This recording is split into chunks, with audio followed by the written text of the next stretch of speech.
Eric Blount was brilliant last week. BC Lions running back Corey Philpott has been turning in games like that all year long.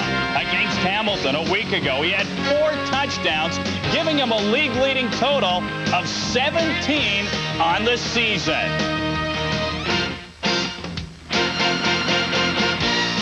For Ron Lancaster and his Eskimos, revenge is the word for tonight. Last year in the Western semifinal, the Lions came into Edmonton and ran all over the Eskimos.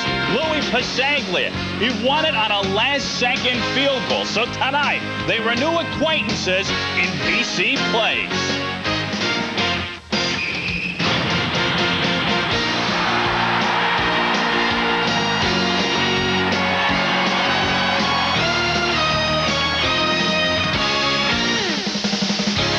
CFL Live. Tonight's game from BC Place in Vancouver. The Edmonton Eskimos versus the BC Lions. Hi, everyone. Welcome to the CFL Live on TSN. I'm Darren Detishin. Glad you tuned in tonight for the Edmonton Eskimos and the BC Lions in what is the first of a very integral home-and-home series between these two North Division rivals. On the line, second place, a position that BC currently holds with a game in hand, one that they do not want to relinquish. Both teams control their own destiny, and with both teams already losing to divisional leader Calgary, tonight's game will go a long way to determining who finishes second in the North Division. For their thoughts on tonight's game, let's go to BC Place, where Gord Miller and Glenn Suter are standing by. Darren, the Edmonton Eskimos and BC Lions have what every team would love to have. Feature backs. And did Eric Blount and Corey Philpott ever warm up for this game in style last week? Between them, 9 touchdowns and nearly 600 all-purpose yards. So, Glenn Suter, it should come as no surprise that both the Eskimos and Lions want to get these guys the ball a lot. Absolutely. Both coaches want to feature these two tailbacks, and they'll do it in 3 ways. Special teams with punt and kickoff returns, running out of the backfield, obviously, and being very involved in the passing game. And last week, both players scored touchdowns in those 3 categories: special teams, running the ball, and catching it out of the backfield. So it's going to be an explosive night tonight. Now, the Edmonton Eskimos have been looking to upgrade their speed all season long. Good news and bad news on that front. Henry the Gizmo Williams is back after being out for nearly a month, but Eddie Brown, acquired in the trade with Memphis, has a pulled hamstring and will not play tonight. Darren? Thanks very much, Gord. We've got a special guest joining us in the studio tonight, TSN analyst Leif Pedersen. Leif, thanks for being here. It's going to be a lot of fun. What do you see as the keys to this game story between these two clubs? Well, Darren, there's a lot of tremendous scenarios in this game tonight. And, you know, I really agree with Gordon Glenn. The first thing we're going to look at is Corey Philpott and Eric Blount, but maybe for a couple of different reasons. I think BC really has to establish Philpott on the ground with Darren Flutie and Bobby Gordon out, and Eric Blount has to catch some passes to avoid that attacking defense of the BC Lions. Now, for Kerwin Bell, he's not going to avoid the rush being fleet of foot, but what he has to do is dump it off to his backs. His backs have caught 102 balls already this year, so they can beat the rush that way. And if you look at special teams tonight, I really think that the Edmonton Eskimos have to win the battle of the special teams, and that means Henry Williams. And Shelton Quarles starts at linebacker for Henry Newby. You don't lose anything with Shelton Quarles. You maybe lose a little experience, but you gain a lot in enthusiasm and aggressiveness. This guy has a chance to be a heck of a player. Well, we'll be getting your thoughts and observations throughout the night. Let's go to BC Place as Gord and Glenn are standing by. We expect a tremendous football game tonight. We anticipate that. Let's see if it comes through. Gentlemen? Thanks very much, Darren. The Dome has been unkind to many visitors, but the Edmonton Eskimos have won their last 5 games under the big top, and their special teams will get a test here early as Corey Philpott and Eddie Thomas are back deep to receive the kickoff from Sean Fleming. And last week, Corey Philpott took the opening kickoff back for a touchdown. Ron Lancaster is 59 and 58 in his career as a head coach. He went over 500 as a CFL head coach for the first time earlier this year when his Edmonton Eskimos beat Saskatchewan in overtime. Dave Ritchie is well over 500 as a CFL head coach. What a huge game this is for his football team. Comes in here at 9-3. The Lions are 5-1 in their home park this season. So Fleming is set to kick it off. And the BC Lions anticipating their biggest crowd of the season. Some 40,000 expected to gather here tonight, and those fans will see Corey Philpott and Eddie Thomas back deep to receive. This is Philpott from the 10. Philpott gets it back outside, but gets tripped up quickly. J.P. Esquerdo got up to limit his progress. And Corey Philpott is brought down at the 26-yard line after a 15-yard return. 30-year-old Danny McManus leads the BC offense. He's thrown 16 interceptions this year, but it has not greatly affected his team. The starting lineup's brought to you by Mr. Sub. Fresh thinking is what we are. The offensive linemen have started all 12 games intact for the BC Lions, but there are other injuries to report. Darren Flutie remains out, as does Robert Gordon. So Yo Murphy stays in along with Dean Herbold, and Corey Philpott leads the backfield and leads the league in touchdowns. McManus up the throw quickly, and looking there for Dean Herbold. The pass falls incomplete. He had one catch in his CFL debut last week for 40 yards. Well, the Edmonton Eskimo defense is bolstered by the return of Willie Pless, who last week missed the Winnipeg game attending to family business.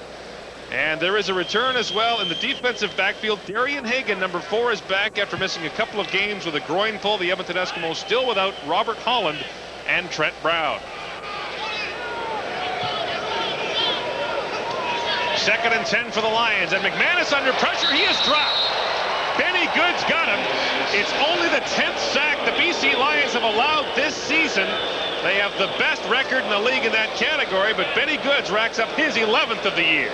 11 sacks for Benny Goods, and he's not going to have too much trouble getting this one. Comes and works off the block right there, and pretty much free run to the quarterback. And like you said, Gord, with this offensive line being intact all season and only allowing 9 sacks, a little surprising that Edmonton caught him off guard early.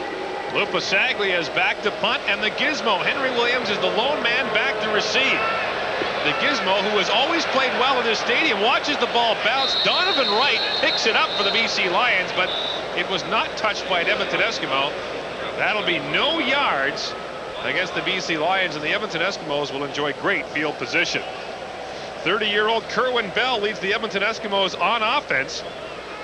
He came in relief of Chris Vargas last week. The Edmonton Eskimos offensive line has had some injuries this year. Both starting tackles, Chris Morris and Blake Dermott, have missed games this year. Morris is back at right tackle. Dermott is backing up today. C.J. Davis suffered a broken jaw last week against Winnipeg, so Chris George is in his place. And Eric Blount, with 9 touchdowns in the last 4 weeks, leads the offensive backfield for Edmonton, and the Eskimos begin 1st and 10 at the BC 37. Net punt with the penalty, 18 yards. On 1st down, it's Eric Blount right away, and Blount has room to run across the 30. He's brought down at the 27-yard line, a gain of 9 for Blount. Tom Europe, the safety man who leads the BC Lions in tackling, came up to make the stop.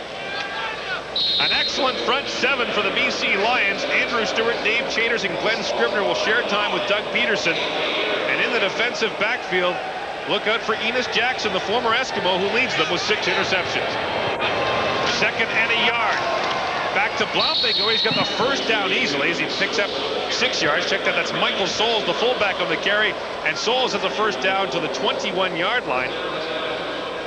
And Michael Souls is the man who, by and large, opens the holes now for Eric Blount, but he does have 7 touchdowns this year for Edmonton. Interesting start for the Eskimos now with that no yards call, and BC fans here thought that bounce back rule should have been in effect, but he got 15 yards, did Donovan Wright, so Edmonton playing on half the field right now. Now back to Eric Blount they go. This time he loses the football. Blount lost the football. It would appear the BC Lions have it back. They do indeed. The first turnover of the football game goes to the Lions. And Glenn Scribner comes up with the fumble recovery, a big one, and the Lions defense stands firm. His 3rd of the year for Glenn Scribner on the fumble recovery, but they really needed the big play after the penalty and the no yards. Automatic field position for Edmonton, but Eric Blount gets turned around, and Scribner comes up with the ball in the scramble right there in the pack, and big, huge turnover for these BC Lions. Only the 10th time this year the Edmonton Eskimos have lost a fumble, the 2nd best in the league in that category. So we've seen a reversal of form for both teams early. Now on their 2nd possession, the Lions give it to Corey Philpott, and Willie Pless, the CFL's leading tackler, hunts down Corey Philpott and restricts his gain to a yard, if anything. And you can see that Corey Philpott is already engaging the Edmonton Eskimos in conversation, as he loves to do. Oh, yeah, that's going to start early, and it's going to happen often. That's one thing that both teams are famous for through certain individuals. Eric Blount and Corey Philpott, between them 9 touchdowns last week. Boy, there's a lot of talent on this field, and those two headed off. That's a good season for a lot of players. On second down, McManus. Flags are down, and McManus has it complete to Dean Herbold. Herbold would have a first down up at about the 37-yard line. We'll see what the flag is about. And his procedure against the Lions, no surprise there. The BC Lions, the most penalized team in the Canadian Football League. Illegal procedure. BC 19. 5-yard penalty. Still second. Paul Blackwood, who replaces Sean Millington at fullback, at the top of your screen. You see him right at the top right of your screen there. He just jumps offside, but they're real happy with Blackwood. You know, Sean Millington's out for the season with the injury, and this is a real tough kid. Dave Ritchie really likes him. Second down, 14 yards. McManus looking for Mike Trevathan, but Trevathan was well covered, and Danny McManus got leveled at the end of that play. 2 Edmonton Eskimos got in to clock him. Tony Woods and Benny Goods. Well, right now some good stunts coming up front, and what the BC Lions wanted to do is throw that hitch screen, but linebacker Willie Pless stepped right in front of it, and McManus had to throw it over his head, or that was going the other way. Lou Pasaglia back to punt. Here comes the rush. Flags are down, and Pasaglia gets a good kick away. The gizmo from midfield gets not much, a return of maybe 4 yards after a 37-yard punt by Pasaglia.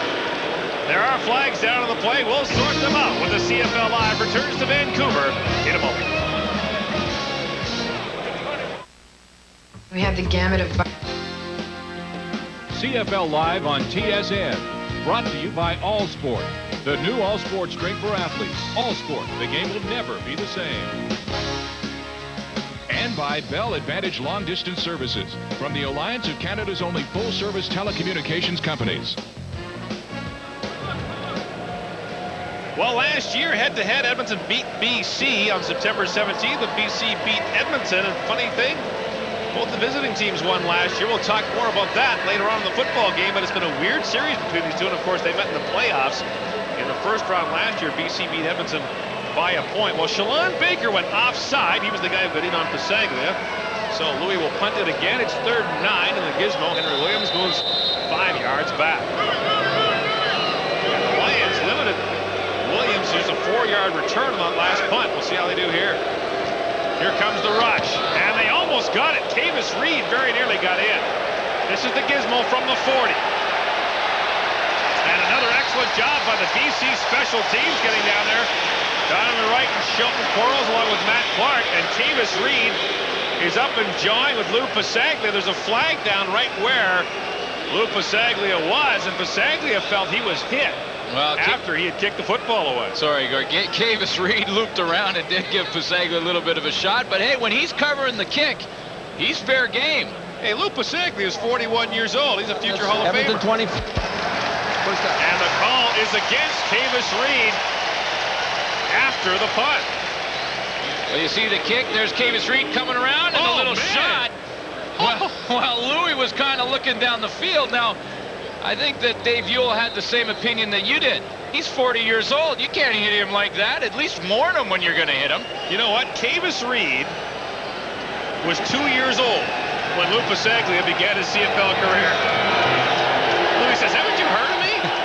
First down for the Eskimos. Kerwin Bell under pressure, dumps it off underneath for Shalon Baker, and Baker out across the 40. Gets to the 42-yard line. Shelton Quarles came up to make the stop. Well, Shalon Baker had quite a start to the season, but he tailed off of late.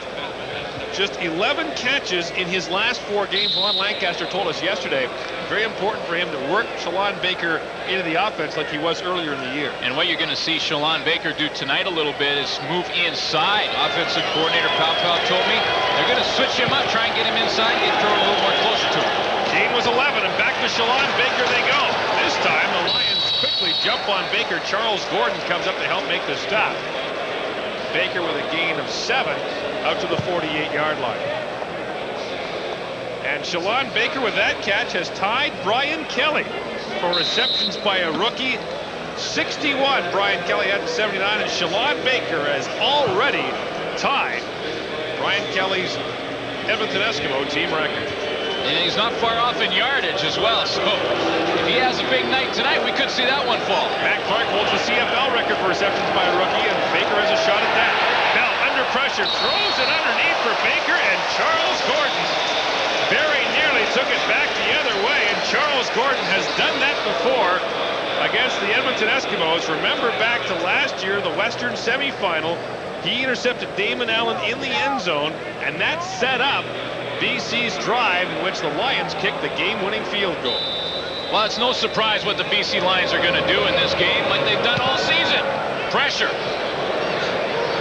Here's Eddie Thomas taking the punt from Glenn Hartman, his 10-yard line, and Thomas gets through the first wave. And Thomas out to the 26-yard line is stopped by John Taylor. No score between the Eskimos and Lions with 8:46 to play in the first quarter. Well, Danny McManus doesn't have spectacular numbers in 1995 for the BC Lions. 13 touchdown passes, 16 interceptions, but he'll quickly point out his team's 9-3. Well, you know, Gord, last year when this team went to the Grey Cup and won it, Danny McManus was a key figure in that one, and he had more interceptions that year too when he played, and then he came in and orchestrated a big win for the BC Lions against Baltimore in the Grey Cup game. So all that matters to him and that coaching staff, Dave Ritchie and Jeff Boyd there and Gary Hoffman on the left of the screen, is wins and losses.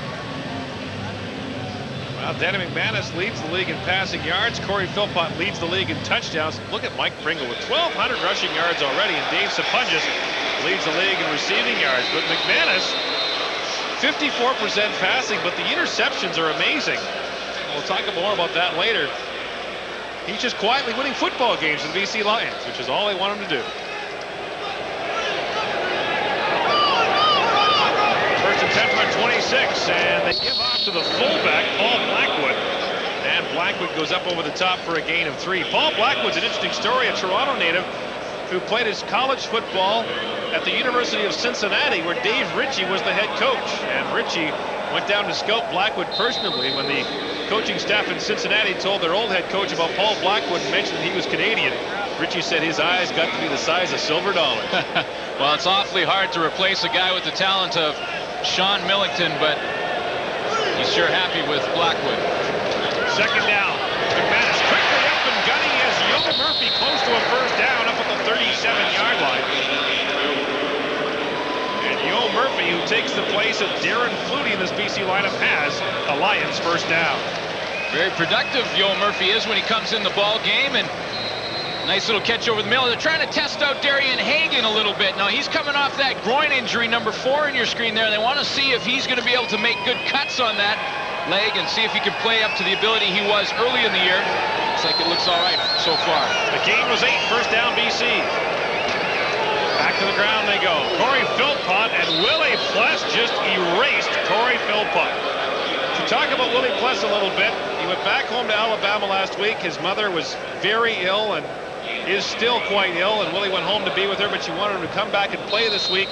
And so Willie's thoughts are certainly elsewhere, or at least split in this week. And you know, he's playing with some inspired, playing with a lot of heart right now, and a lot of inspiration. And whew, he filled that hole and rocked Corey Philpott's world right in the middle, right there. Gain was just 1, second and 9. McManus under pressure, but gets it away. And wide open is Mike Trevathan working on Singor Mobley. And Trevathan has a BC first down.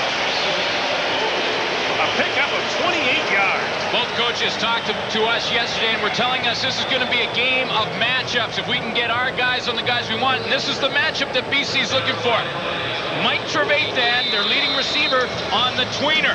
Singor Mobley, part linebacker, part defensive back. The Lions feel like they have the advantage in that kind of matchup. Mike Trevathan leads the BC Lions in receiving, and with Flutie out, has played a pivotal role for this team. First time BC has been across midfield. On play action, McManus over the middle, and a great defensive play made by Glenn Rogers Jr. to prevent Mike Trevathan from making the catch, but Glenn Rogers Jr., who has been in the doghouse of late. Remember, he got thrown out of the Labor Day game. Makes a big defensive play here. Well, a quick way to get out of the doghouse is to make plays like this, and he's a veteran. He sits on the outside shoulder, and then watch when the ball's in the air. You saw that little burst of acceleration. That's the difference between a good defensive back and an average one, is that quick burst and make-up speed. And Glenn Rogers just simply baited him and waited for the ball to be thrown. 2nd and 10 for the Lions. Philpott stays in the block. McManus up to the flat for Trevathan, who almost made the catch, but Darian Hagan was there on the coverage. Unlikely Trevathan would have had the first down. A long throw by McManus. However, it will result in a Lupasaglia punt. Well, the superstars oftentimes have to pick up a man on the blitz, and you see Paul Blackwood and Corey Philpott working on Leroy Blue, and boy, that's not an easy task for the best offensive tackles in the league. So rather than try a 51-yard field goal for Lupasaglia, he'll punt it. And the Gizmo is standing back at the 5. This is Henry Williams from the 12. And again, great work by the BC Lions special teams. The Gizmo has yet to get on track. Just a 5-yard return after a punt of 31 yards.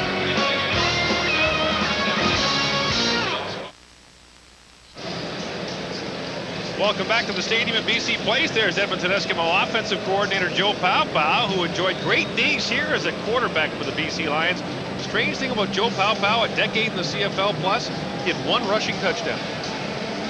What a great quarterback. The throwing Samoan. They talk about a guy who could throw that wide field out. He was one of them. He had a cannon. Just a 5-yard return by Williams. 1st and 10 Eskimos at their own 17.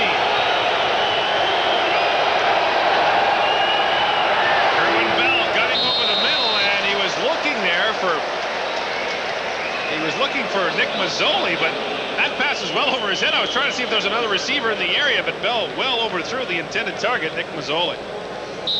Kerwin Bell is coming in right now. You know, Chris Vargas has a little bit of a thumb injury that he received last week, so Kerwin Bell gets to start. 4-3 as a starter for the Edmonton Eskimos, and Ron Lancaster just wants the quarterback to last the whole game.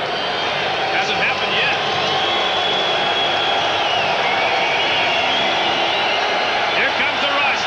Pressure gets it away to Michael Souls, and Souls has a first down as he goes out of bounds at the Edmonton 30-yard line, a pickup of 13 yards, and Kerwin Bell got hit just as he got the ball away. Well, this offense in Edmonton has a bunch of options for its quarterback. Now, they want to go downfield, but Kerwin Bell doesn't see what he wants, and he's going to get pressure from the BC defense, so Edmonton will always have the safety valve. Michael Souls is the safety valve on that play, dumps it off, and Souls picks up the first.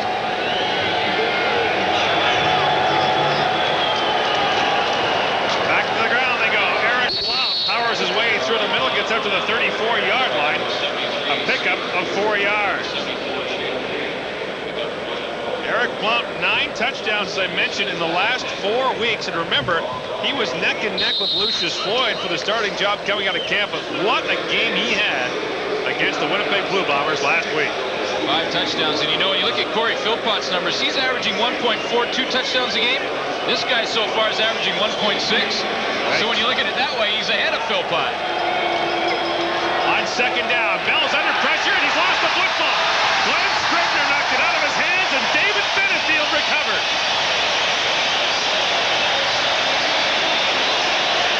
Second fumble of the game by the Eskimos. One recovered by Glenn Scribner, the other caused by him.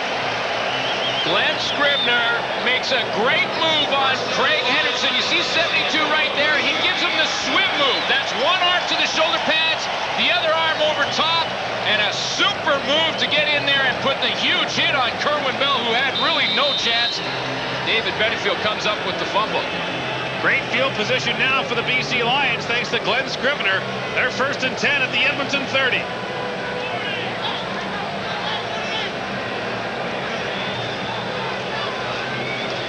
The fake to Philpott. McManus has lots of time and fires a one-hopper as he was looking there for Matt Clark. And Clark unable to make the catch. He had his first touchdown reception of the season last week against the Hamilton Ticats. It's been a long wait. What they tried to do there is put 3 receivers to one side of the field and then get the one-on-one with Matt Clark against Gary Wilkerson. Wilkerson's been around, though, and played him pretty well on the coverage. Part of the problem there, too, was Leroy Blue had a little bit of pressure. McManus really couldn't step up into the pocket and release that ball. On second down. McManus throwing underneath. He was looking there for Dean Herbold. He can't make the catch. And Danny McManus took a lot of heat. Great coverage on the play by Leroy Blue.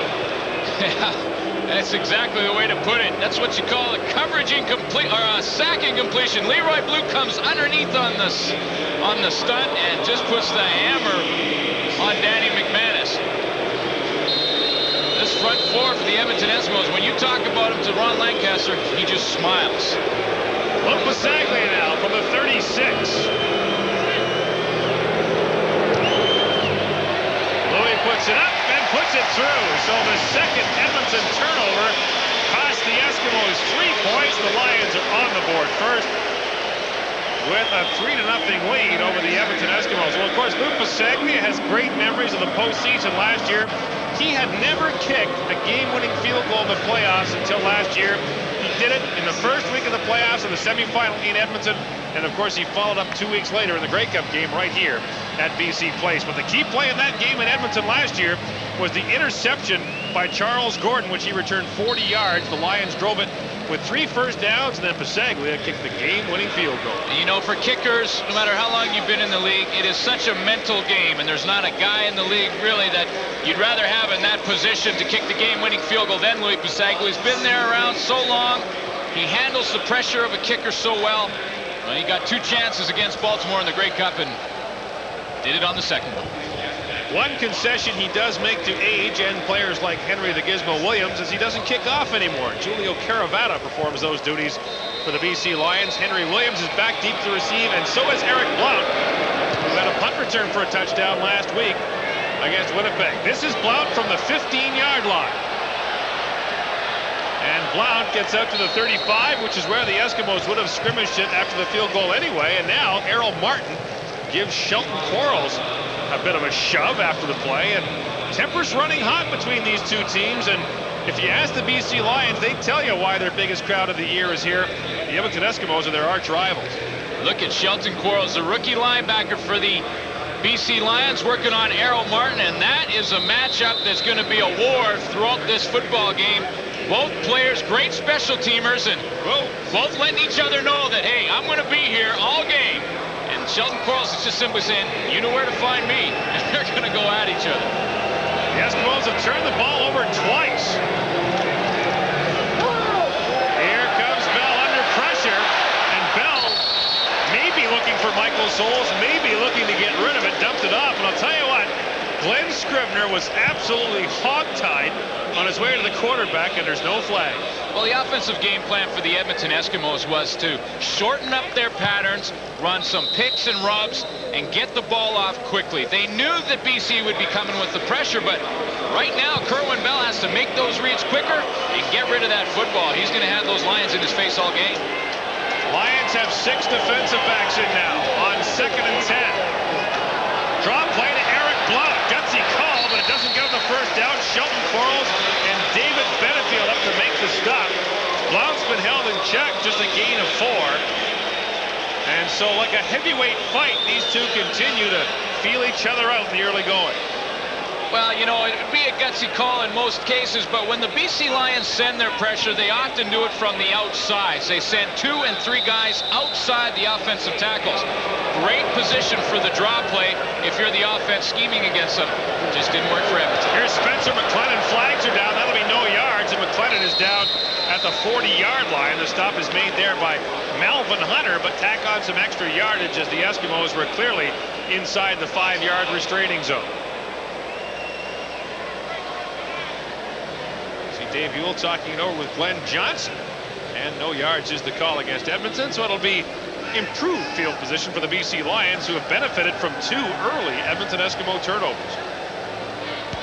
No yards. Edmonton number 6. 15-yard penalty. First down. Kenzie Charles, backup safety, was inside, and that's a 15-yard penalty. So Danny McManus will start 1st and 10 at the BC 51-yard line. And look at this, McManus just 2 for 8. But again, if his team wins, he won't care. He sure doesn't. Cool customer, well liked by his teammates, knows how to rally this club, and no matter what the score is, he's calm and cool at controls. He's missed his last 4 passes. Give goes off to Corey Philpott, going full speed into the line, but not much there as he put his head down and got across midfield. How about this for a stat with Corey Philpott? When he rushes for 80 yards or more in a game in his CFL career, the BC Lions, 16 wins, no losses, and a tie. Get the ball to Corey. Yeah, definitely get it. But, you know, when you play these Edmonton Eskimos and you talk about a good running back, it seems the linebackers just get better and better, and Larry Ruck filled that hole just like Willie Pless did earlier. 2nd and 5. McManus under pressure, and Benny Goods has got him again. Second time in the football game that Benny Goods has come in and thrown Danny McManus down hard. That's 12 sacks on the season for Benny the Goods. What a season he's having. You know, last year he was the All-Canadian at that rush position. He had 9 sacks. He's already got 3 more. And again, confusion up front for the offensive line and running backs of the BC Lions. Benny Goods comes in there pretty much untouched. The loss was 11. This Edmonton defense is keeping the Eskimos in the game here early. Edmonton with the full rush on, and Pasaglia runs outside.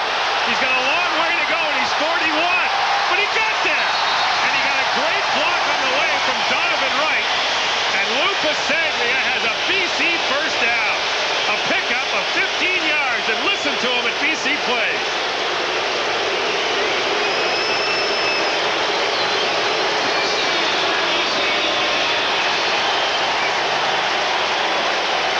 Well, a great rush for the Edmonton Eskimos, but it backfired. He's done it so many times. In special teams meetings, when you're playing against Louis Pasaglia, the coaches will always tell you, listen, he'll run it anytime you see the block right there by Donovan Wright on Melvin Hunter. And 40 years old, he sure looked like he run pretty good. He was a quarterback in college, although that was quite a long time ago. But he had the feet to get outside there. And you know who was the guy that was supposed to keep him in the containment? Cavis Reed, the one he had the little scuffle with earlier. McManus over the middle for Corey Philpott. He was open working on Singar Mobley. And the pass goes incomplete as McManus was trying to get 6 in a hurry. Oh, and he sure had him. He wanted Corey Philpott over the middle, and McManus made the perfect read. You'll see the play action now. John Kalin, the free safety for the Edmonton Eskimos, vacated the middle early.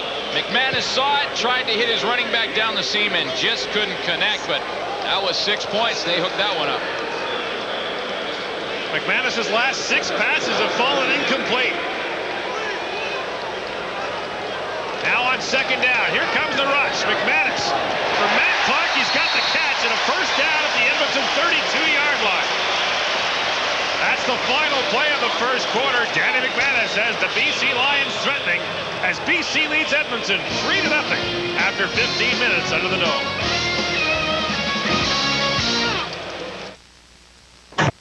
Welcome back to CFL Control. The BC Lions are driving right now. Leaf, prior to the game, you and I were talking. You said both teams' defenses have the ability to dominate. Yeah, they really do, Darren. I don't think there's any question. We saw that in the first quarter with only 3 points being scored, but it was the defensive tackles that really dominated. But you look how guys like Willie Pless and Benny Goods right there, you look how nervous Jamie Terrace and Ian Sinkler are. They have the responsibility, and as Sinkler slides out, the quickness of Benny Goods comes right up the gut, and he's going to get the first sack of the ball game. Now, he got another big sack on the exact same stunt later on in the first quarter, but that's what the BC Lion offensive line, the least sacked against line in the league, has to deal with now.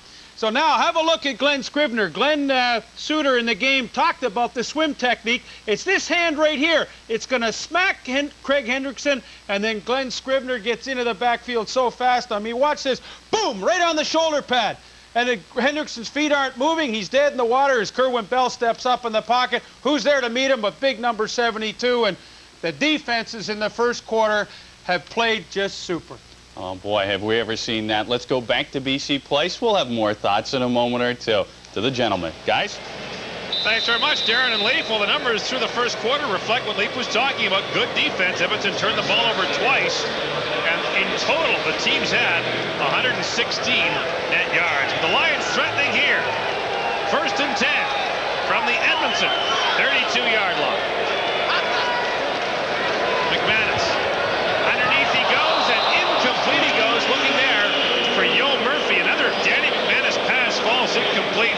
And we talked about the fact that McManus, statistically, isn't always the most impressive quarterback.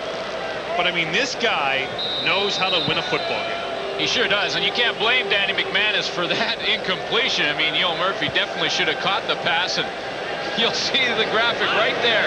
6 games, 12 interceptions. You got to throw more interceptions to win more games. Exactly. If they want to go back to like they were when they were 5-1, throw more picks. Now on 2nd down, McManus under pressure, and he's down. And McManus is hurt. Danny McManus winced in pain as soon as he went down. He's up now, but the Edmonton Eskimos have sacked Danny McManus 3 times in 12 previous games. The Lions had given up just 9 sacks.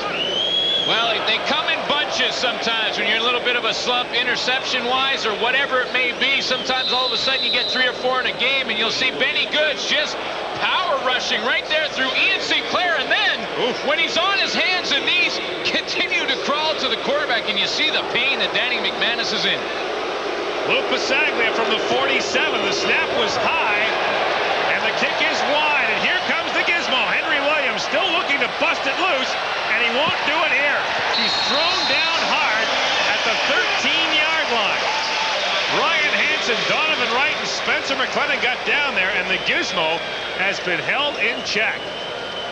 And there's an injured Edmonton Eskimo. It's Benny Goods who's getting up slowly. And Edmonton can ill afford that. Goods has 3 sacks in the football game. And tremendous pressure all game for Benny Goods. 13 sacks already on the season. And he has now moved ahead of a pretty good football player on the Edmonton all-time list. Benny Goods ahead of James Quick Parker. So the Eskimos with poor field position start 1st and 10 from their 13. Bell over the middle, wide open. And Nick Mazzoli up to the 49-yard line.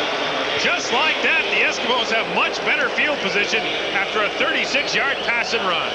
Great job by Kerwin Bell to look off safety Tom Europe. You see him looking to his right, and then at the last minute going back the other side of the field to Nick Mazzoli, and that's Tom Europe just trying to get back into the play late.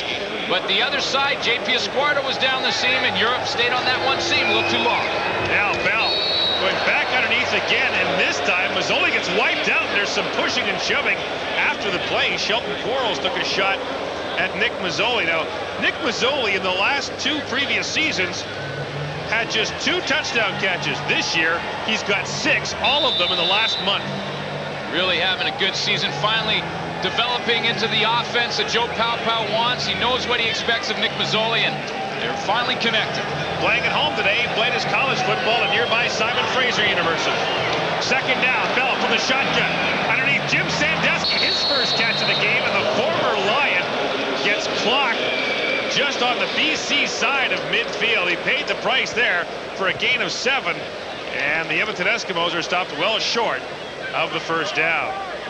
Well, Sandusky, of course, with the Lions, had 3 All-Canadian seasons and won a Grey Cup with BC back in 1985. In fact, there are 3 players here today who were members of that 85 Grey Cup championship team for BC. Who are they? Okay, give me a second here now. Ian Sinclair. Yeah. Jim Sandusky's 2, and Louis. You got it. Hey! Here's Eddie Thomas from the 10. Brian Walling wraps him up quickly. And no return on the 44-yard punt by Glenn Harper. BC continues to lead it 3-0 at the stadium at BC Place.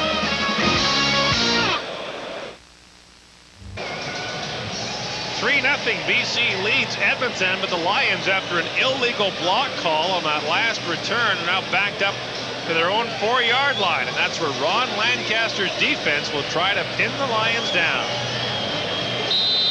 Benny Goods has 3 sacks already in the football game.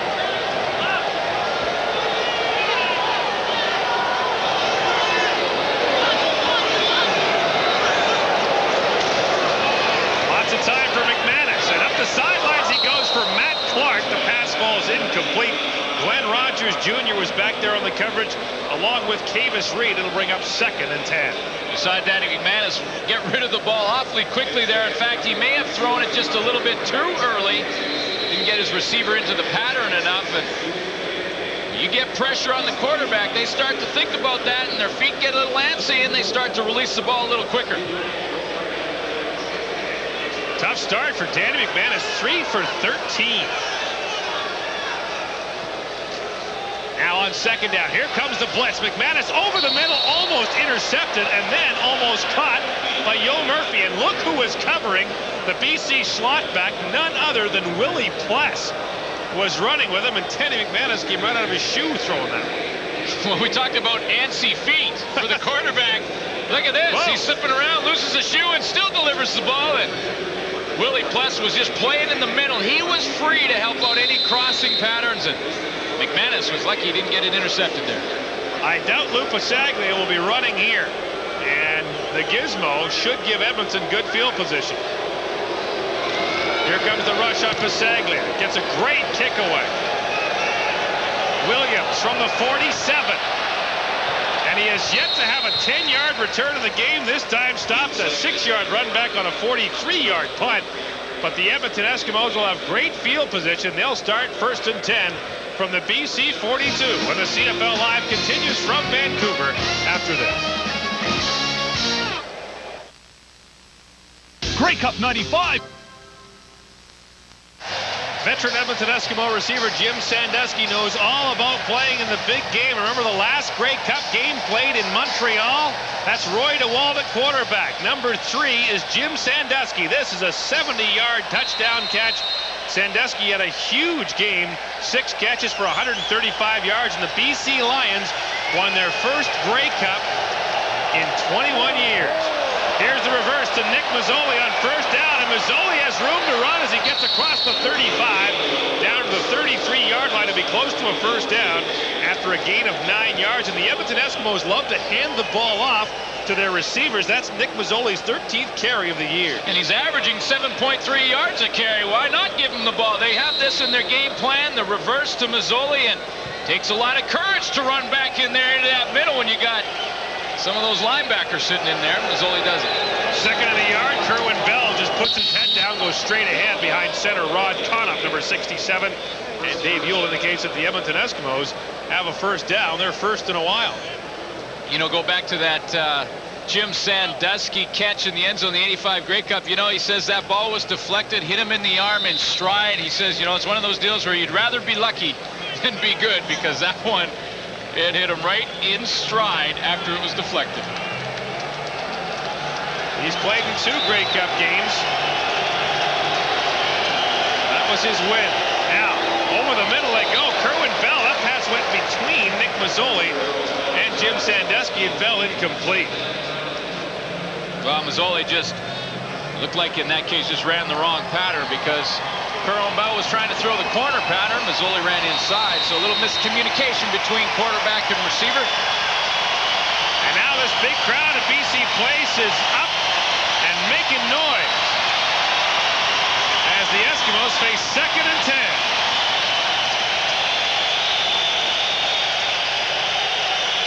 Three receivers to the near side of the field. That's where Kerwin Bell is looking, but he is now looking down. Andrew Stewart with his 4th sack of the year. And the Edmonton Eskimos are turned away again. 2 great defenses doing battle here today. Well, they're sure not as fancy. They don't have the stats that the Edmonton front 4 does, the BC Lions front 4, but they give you constant pressure. They're very strong up front. You see Andrew Stewart just working from the outside and just basically bull rushing to the quarterback, getting the sack on Kerwin Bell. They don't have a lot of stats, but boy, Dave Ritchie says every play, constant pressure and push up the middle, and they collapse that pocket on a quarterback. Sean Fleming hasn't made a field goal in the last 2 weeks. And he's got this one, though, his first in 3 weeks. He was 0 for 2 2 weeks ago. Didn't try one last week, but he's 1 for 1 so far today. And the Edmonton Eskimos have pulled even with the BC Lions. 3-3. I love this. A defensive struggle, my kind of football game, and some great defensive plays from both teams. keeping the score low. Well, we talked earlier about the fact that home field advantage has meant very little between these two. BC in Edmonton is 5-2 in this decade, but Edmonton is 6-1 at BC Place in the 90s. The Eskimos have won their last 5 games here. Remember, that 5-2 record for BC in Edmonton doesn't include the playoff win there last year. And I love when you ask the coaches about that. Like, how do you figure out how you come into someone else's park and win that many football games? And they go, I don't know. They have no idea why that happens, but you just play better against certain teams or in certain buildings for some reason. And there's Dave Ritchie right there trying to figure it out. And now Sean Fleming will tee it up to kick off, and they call Fleming the Fleminator because he likes to make tackles after he kicks off. We'll see if he gets one here. Fleming kicks it high towards the sidelines. Corey Philpott chases it over there, but Fleming will have to do this again. And in aiming for the sidelines, the Edmonton Eskimos quite often see them go out of bounds. And on that play, one of the officials actually tripped on Hugh Campbell, the Edmonton Eskimo general manager. Jim Lenow, the official number 42, actually tripped on Hugh Campbell. And Dave Ewell will come up with a call. And look at Huey smirking about it, eh? He says, after all these years on the sidelines, I finally got one of those guys. Well, you get to talk to him subtly on the sidelines often, but not very many times you get to go out there and actually make a hit. Hugh Campbell did. But you know why they angle it to the sideline right there? The reason they do that is to try and pin the running back in the corner. There's Jeff Reinbold, the special teams coach. He's saying, man, our general manager is smoking officials. So Fleming moves it back 5 yards, and we'll kick it off once more. And we'll see if the official gets his revenge on Hugh Campbell, if Corey Philpott gets a good return, and if Sean Fleming makes the tackle. Boy, there's lots of intrigue here on this kickoff.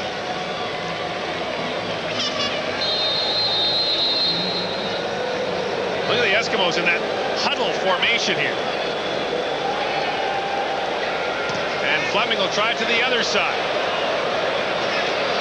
Eddie Thomas knocks it down at the 22-yard line.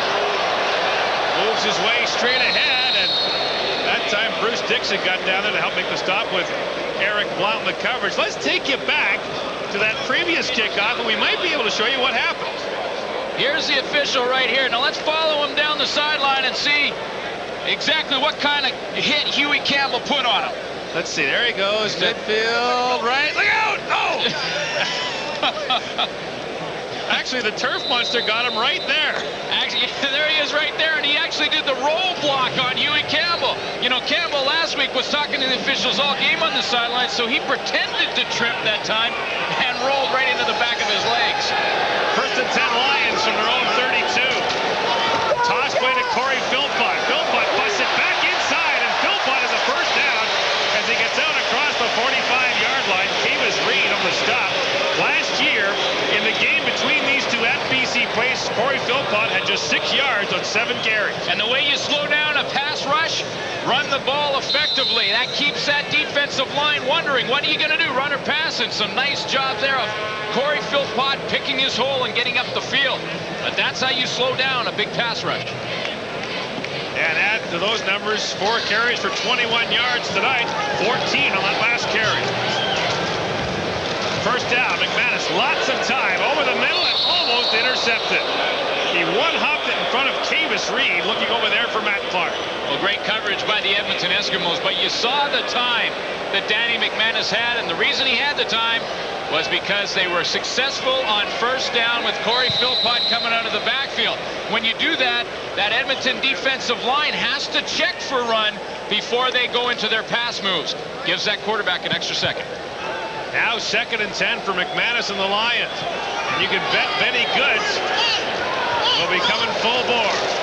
And they shovel it inside for Corey Philpott, and look who made the stop. None other than the All-Canadian Benny Goods, who along with Melvin Hunter made the stop, but it was Goods who got in there quickly to limit the progress. Well, you are witnessing the Benny Goods highlight reel. I mean, he has been all over this field and making tackles on his knees. That time working on Todd Furtick, the left tackle, and just gets that bull rush, comes underneath, makes a big play. Lou Pasaglia gets another good kick away. Here's the gizmo from the 20. Tries to move it upfield and can't. Again, the Lions with outstanding special teams coverage. That time jumping down, Mark Byers made the stop. 3-3, the Eskimos and Lions.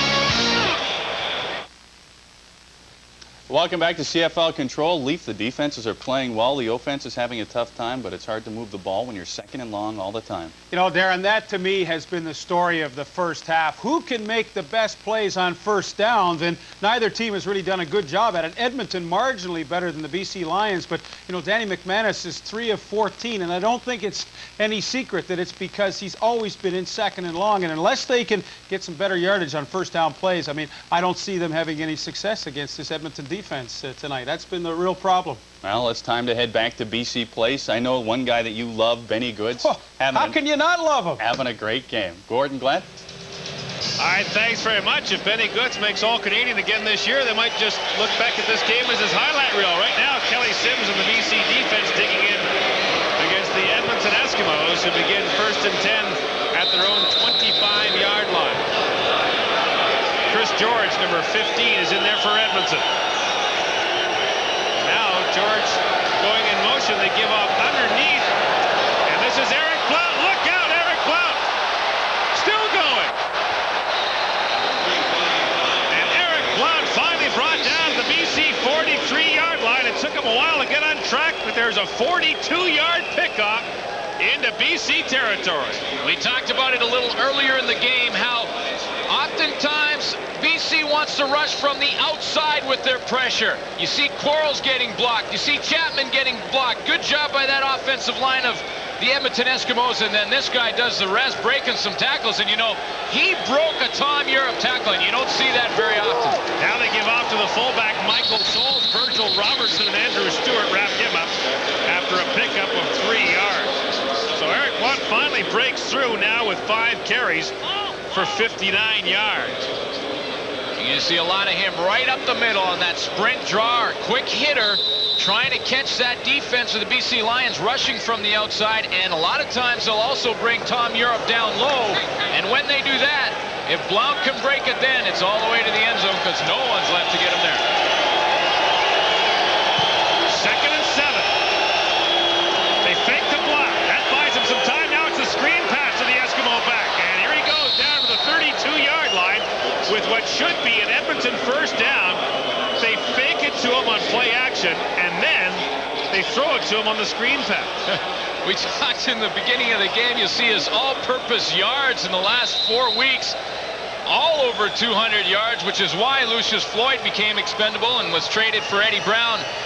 You see him wanting to get involved in the offense. Not only do they give him the ball, then they fake it to him, and then throw him the screen. He's involved in every aspect. 1st and 10, Edmonton.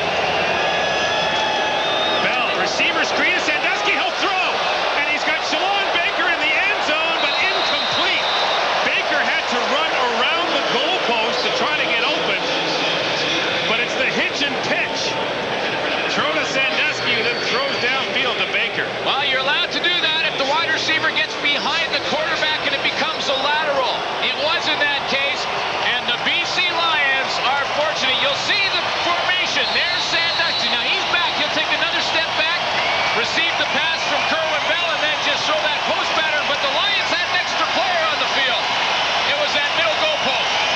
Jim Sandusky is now 5 for 10 as a passer in the CFL. Has never thrown for a touchdown.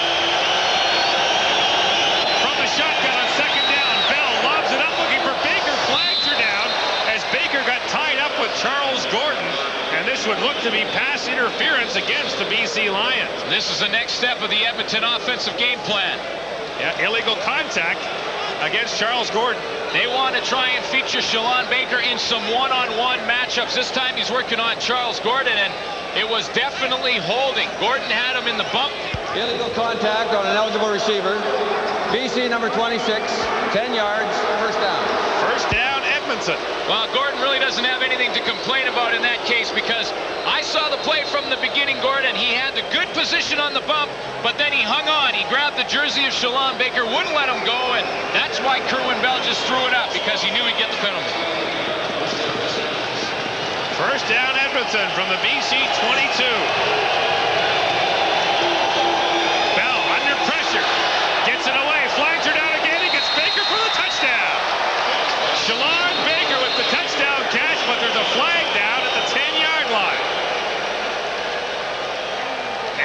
touchdown will stand. It's a 22-yard score. Shalon Baker's third touchdown receiving On an eligible of the receiver. season. BC 26. Penalties declined. Touchdown. They got Charles Gordon again, but this time Baker got open for the touchdown. Well, it was holding again, but you have to give credit here to the offensive line of the Edmonton Eskimos. Watch the time Kerwin Bell has. He's looking to the left side of the field. No one there. Goes back to the right and finds Shalon Baker, who had finally broke free from the holding to get into the end zone. Great time by that offensive line led by Ron Kahn up at center to give Kerwin Bell the time to throw that one. Charles Gordon, an All-Canadian in 1994 with a tough series there. And Shalon Baker, the man from Montana, with his third touchdown catch of the year. Well, you're going to watch Charles Gordon come back strong. He's a competitor, and that's a good matchup. Rookie against the veteran. We'll see it a lot tonight. Sean Fleming puts the point after up and good, and the Edmonton Eskimos lead for the first time. 10-3 is the score in favor of Edmonton, and Sandusky saying, hey man, why couldn't you catch my pass like that? I'd have a touchdown throw to my credit. He probably told Sandusky, look, don't throw it at the goalpost, throw it at me. That was the reason they didn't complete that one, because Shalon had to run around that middle goalpost. But you'll see the play right here. Kerwin Bell's going to roll to his left. There's the cluster of receivers.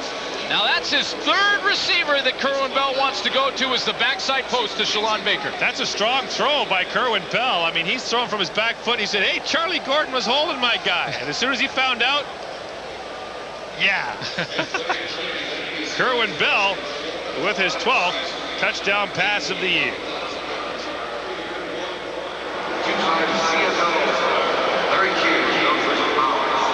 Shalon Baker, who broke all of Matt Clark's records at the University of Montana, has now broken Brian Kelly's team record for catches by a rookie. Kelly back in 1979 was the CFL's Rookie of the Year.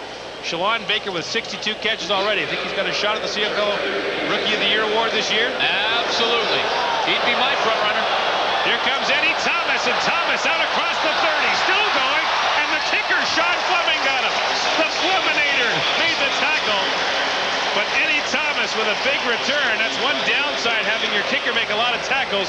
It usually means the other team had excellent returns, and that time he brought it back 36 yards. Well, these BC Lions, game in and game out, don't look great statistically a lot of the times, but they always keep that momentum shifting back to them, and that big return right there by Eddie Thomas gives the BC Lions a little momentum back after the touchdown.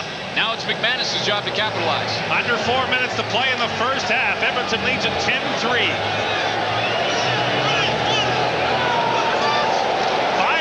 To the near side. McManus over the middle has Blackwood, but Blackwood is tied up quickly by Glenn Rogers Jr., and the gain is just 6 out to the 49-yard line.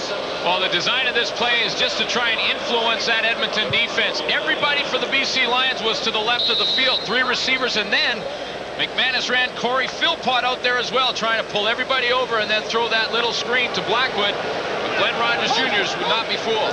Big play now for the BC Lions on 2nd down and 4. Draw play, Corey Philpott got by the first man and likely has a first down as he gets out to the 53-yard line.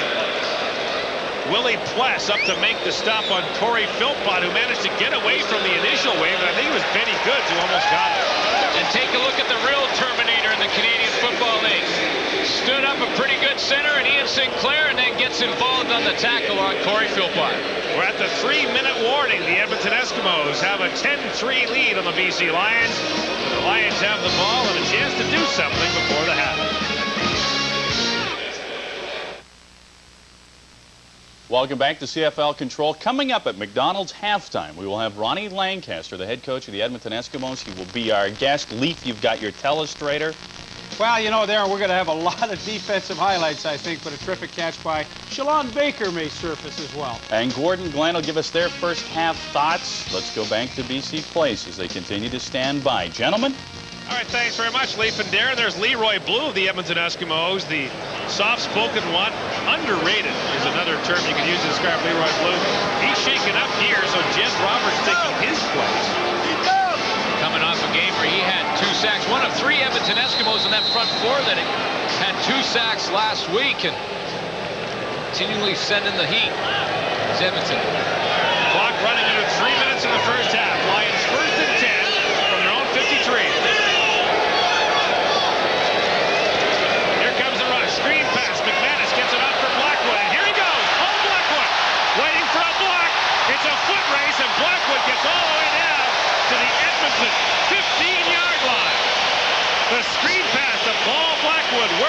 perfection as he picks up 42 yards. This is what happens when offensively you know they're going to be keying on your star tailback. You get involved with your fullback.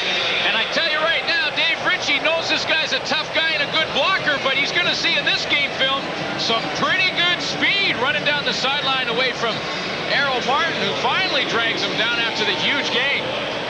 You'll see Matt Clark helping his running back out. Or Willie. A little bit of a stock block, and sometimes all you have to do is just get in his way. You don't have to knock him down, but Matt Clark just sort of doing the dance with him. Tavis Reed is the injured Edmonton Eskimos, and Edmonton can ill afford to see another defensive back go down. Remember, Robert Holland is already out. They're all Canadian defensive halfback. Their starting Canadian safety, Trent Brown, is another couple weeks away from coming back yet. They just got Darian Hagan back, and they've only got one backup defensive back dressed. That's Hensey Charles, number 6.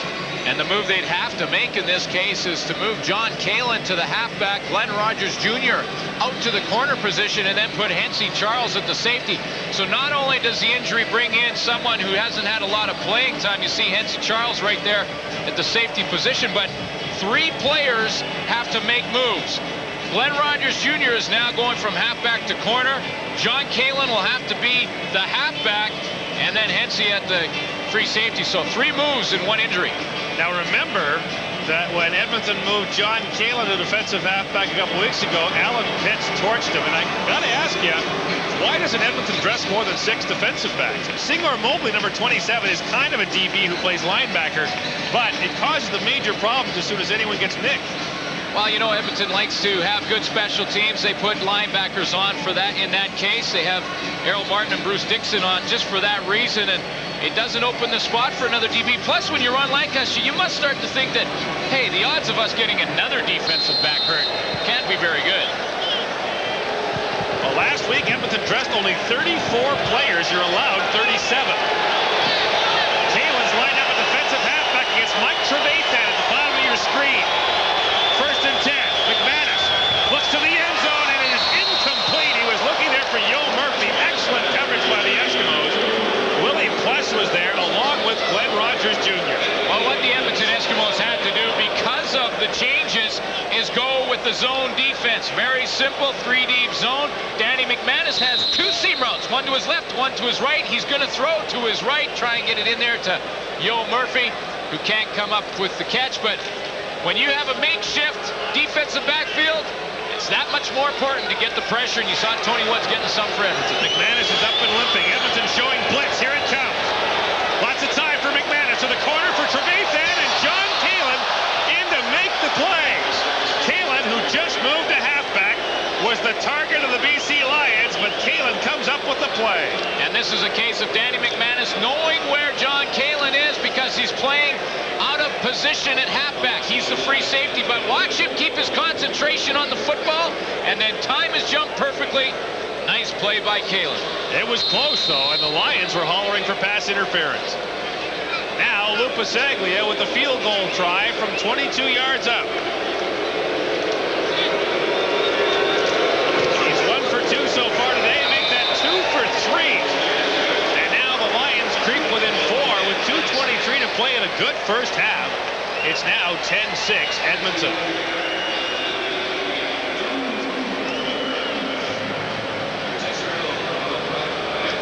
Well, we expected good defense, Glenn. We've seen lots of it, and on that occasion, you know, you always say that you're on the island playing defensive back.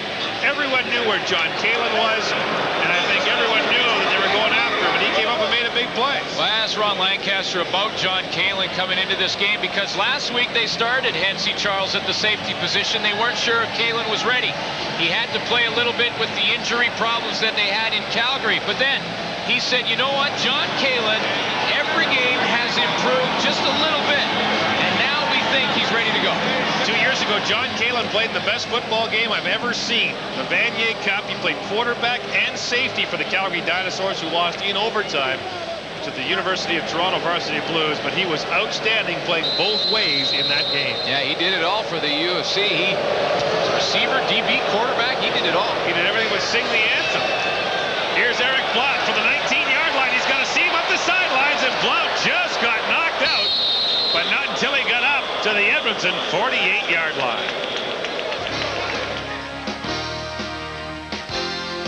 CFL Live, brought to you in part by 3M Canada. Imagining the unthinkable and developing the unknown. That's 3M Innovation at Work.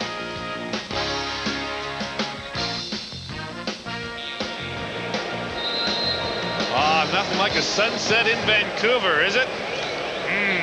Beautiful weather here on the West Coast this week. Last 3 weeks, not a cloud in the sky. Well, we're here in the great indoors. The Eskimos start 1st and 10 from their own 48. 2:17 to play in the first half. Kerwin Bell's under pressure. He gets it away for Chris George. And George, up and running, gets out of bounds at the 48-yard line. A heads-up play by Chris George, who makes his first catch and gets out of bounds to stop the clock.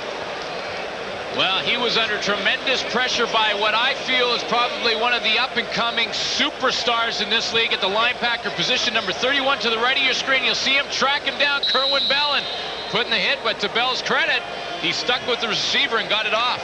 Chris George had one of the great college careers in any division. 6,177 yards in his 4 years, 52 touchdowns at Glenville State. That time the pickup was 14. Draw play to Eric Glove. Andrew Stewart got in early to slow him up. And then the rest of the BC defense joined in to finish off the Edmonton tailback after a gain of 4. And the reason Chris George, just to go back to the receiver, Gord, is the reason he's playing is Eddie Brown was not ready. We talked about that with the hamstring. And C.J. Davis took a hit from Daryl Sampson in the Winnipeg game and broke his jaw. He's out for at least a month, and we were there, and that was some hit. That was some hit by Daryl Sampson. Now the crowd up making noise on 2nd and 6. And Bell has to call timeout. So the BC crowd, the 13th man, as it has been so many times over the years under the big top, forces Kerwin Bell to call timeout. He'll go over and talk it over with Joe Paopao and the Edmonton offensive coaching staff. And look at this stat. Canadian Football League attendance up everywhere except Saskatchewan, Winnipeg, but that's a great sign. Of course, our TV ratings up as well for football, and that must be because you're on. I don't know about that. I think it's because people are keyed up about the CFL again, and those numbers right there prove that. But the U.S. is a concern. Well, the U.S. is an experiment. Right now, they're working on it, trying to see which cities are going to draw well, but from that stat right there, you can see that there's still plenty of enthusiasm. Lions with their biggest crowd of the season tonight. Bell on 2nd down, looking for Shalon Baker, and that time Charles Gordon runs step for step with Shalon Baker, in the pass just out of the reach of the Edmonton receiver. Brings up 3rd down. And I think we'll see the punting unit for the Edmonton Eskimos. Well, this is called bump and run coverage. Now, we saw Shalon Baker get Charles Gordon, but look at Gordon on this bump now. What he wants to do is stay in that hip, the outside hip of Shalon Baker. The reason he does that is so he can see through the receiver to the ball as it comes down the flight through the air. Perfect coverage by Charles Gordon. 1 for him. 2-1. What a great kick by Glenn Harper. Now the question is, where did he pin the Lions? At their own 2. So Ron Lancaster elected not to try a 51-yard field goal. He instead had Glenn Harper go in and punt. It's a 42-yard punt that goes out at the 2. 1:35 to play here in the first half, and the Lions are bottled up deep in their own end. Well, some may ask, why would Ron Lancaster decide that when Sean Fleming clearly has the leg strength to make a 51-yard field goal? But listen, there's 2 reasons for that. One, he's pretty confident in Glenn Harper to angle that one and pin the Lions deep in their own end. But when you have a team that's playing defensively like Edmonton is, it's a pretty good move as a head coach. And Danny McManus still limping noticeably as he comes into the game. Remember, he had his knee wrenched on that last offensive series for BC. The Lions 1st and 10 from their own 3. And up and throwing right away. McManus hits it for Yo Murphy, but Willie Pless was there on the coverage, and the pass falls incomplete. Now Danny McManus is down on the turf. And we may see Keithan McCann in at quarterback for the BC Lions if McManus isn't able to get up. And now he slowly gets to his feet. I believe it was guess who put the hit on Danny McManus. There's Errol Martin, but you know what? When guys crawl like that, that borders on dirty. When you're crawling like that and shoot for a guy's knee, that borders on dirty. Well, listen now, he's working on his offensive line. He goes down to the ground and he continues. It's just second effort to try and get there. He's not sure if McManus is throwing the ball or not. McManus steps out and his knee's locked.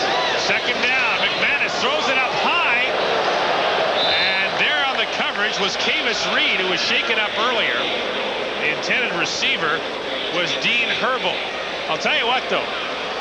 Benny Goods is well within his rights to do that, but the BC Lions coaches will claim that that's a dirty play, because coaches always do when they see a guy crawling towards the quarterback like that. They'll always accuse a guy of shooting for the knees. I'm not saying Benny Goods was doing it, but that's what the opposition coaches will say. Well, yeah, Benny Goods was definitely not trying to hurt Danny McManus in that case. He was just that, like we say, second effort to get to the quarterback. But, you know, all coaches want to protect their quarterbacks, and most of the time they really have the problem when you come flying in there standing up and then go down at someone's waist or knees. That's really when they have the problem. But Benny Goods right there, he wasn't sure if he had thrown the ball or not. 11 men up for the Edmonton Eskimos, trying to block this punt by Luke Pasaglia. And Pasaglia may give up a safety. And he will. He steps out the back line and he gives up 2. So the Edmonton Eskimos will take a 12-6 lead. And now the Lions will kick it to Edmonton. Interesting strategy. Well, the strategy is simply for Dave Ritchie right there is just trying to get some field position back. In a defensive struggle like that, field position is what's going to break the game open. One big interception when you're way back down here, and you'll see that play right here is Benny Goods. Now he's going to keep working. You see his head right there. You see his head was down, so he wasn't sure if McManus had thrown the ball. And he goes through with the hit. But boy, he has been everywhere for Edmonton tonight. So now the Lions will kick it to Edmonton. And Dave Ritchie's theory is interesting. Henry Williams was lined up to take that punt at about the 40. You have to think at worst, Edmonton would have got 3 points out of it. Benny Goods has 3 quarterback sacks and all kinds of pressure. And all-purpose yards. Corey Philpott trails Eric Blount. Shalon Baker has 3 catches to break Brian Kelly's team record. And you know, interestingly enough, Corey Philpott, the last time these two teams played here in the Dome, had 6 yards on 7 carries that night. Here's Eric Blount from the 10. And Blount has room to run, gets up across the 30 to the 33-yard line. The stop is made on the play by Mark Byers, the special teams ace. So Kerwin Bell and the Edmonton offense with 1:15 to play in the first half get another chance to go to work. And Kerwin Bell, after a slow start, has some decent numbers. Well, the majority of those numbers came on that post pattern to Shalon Baker for the touchdown. Kerwin Bell is doing what it takes right now to keep his team ahead, and he has the confidence to be the starter. He's had many discussions with his head coach about the fact that he wants to be the guy to lead this team. First and 10 from the 32. Fake to Blount. Now they'll screen it off to him again. This play worked for them earlier. And Blount gets outside, looking for the sidelines. Blount gets there, stops the clock, gets to the 48, gets a first down on a pickup of 15. Well, you'll see Shalon Baker at all of 5'6", 162 pounds. You think there's a little bit of dueling going on between those two guys? Charles Gordon did a nice job covering him in the last series. Shalon Baker just paid him back with a good crackback block. I wouldn't be surprised if Charlie Gordon follows Shalon Baker on Edmonton's charter tonight. They screen it out again, this time for Michael Souls, and Souls gets brought down by Glenn Scribner as he gets back to the original line of scrimmage, but no further. So with 48 seconds to play now in the first half, Edmonton faces 2nd and 10. And Michael Souls had to catch that in something of an awkward position. And that play was nothing more than what we used to call a tendency breaker. If you hand the ball or pass it every time to your tailback in Eric Blount, pretty soon the defense keys in and it's no more gains. That was just a tendency breaker. Give him one. On second down, Bell from the shotgun has time over the middle. He's got Chris George, and he's got a first down into BC territory at the Lion 50. The stop is made on the play by Shelton Quarles, but not before Chris George has a first down and a gain of 13. Well, he's a new guy in there for Eddie Brown and C.J. Davis, who are both out with injuries, and you always can tell by testing a receiver how well he's going to play is how well he comes over the middle. Edmonton in the hurry-up offense now. Here comes the rush. Bell gets the throw.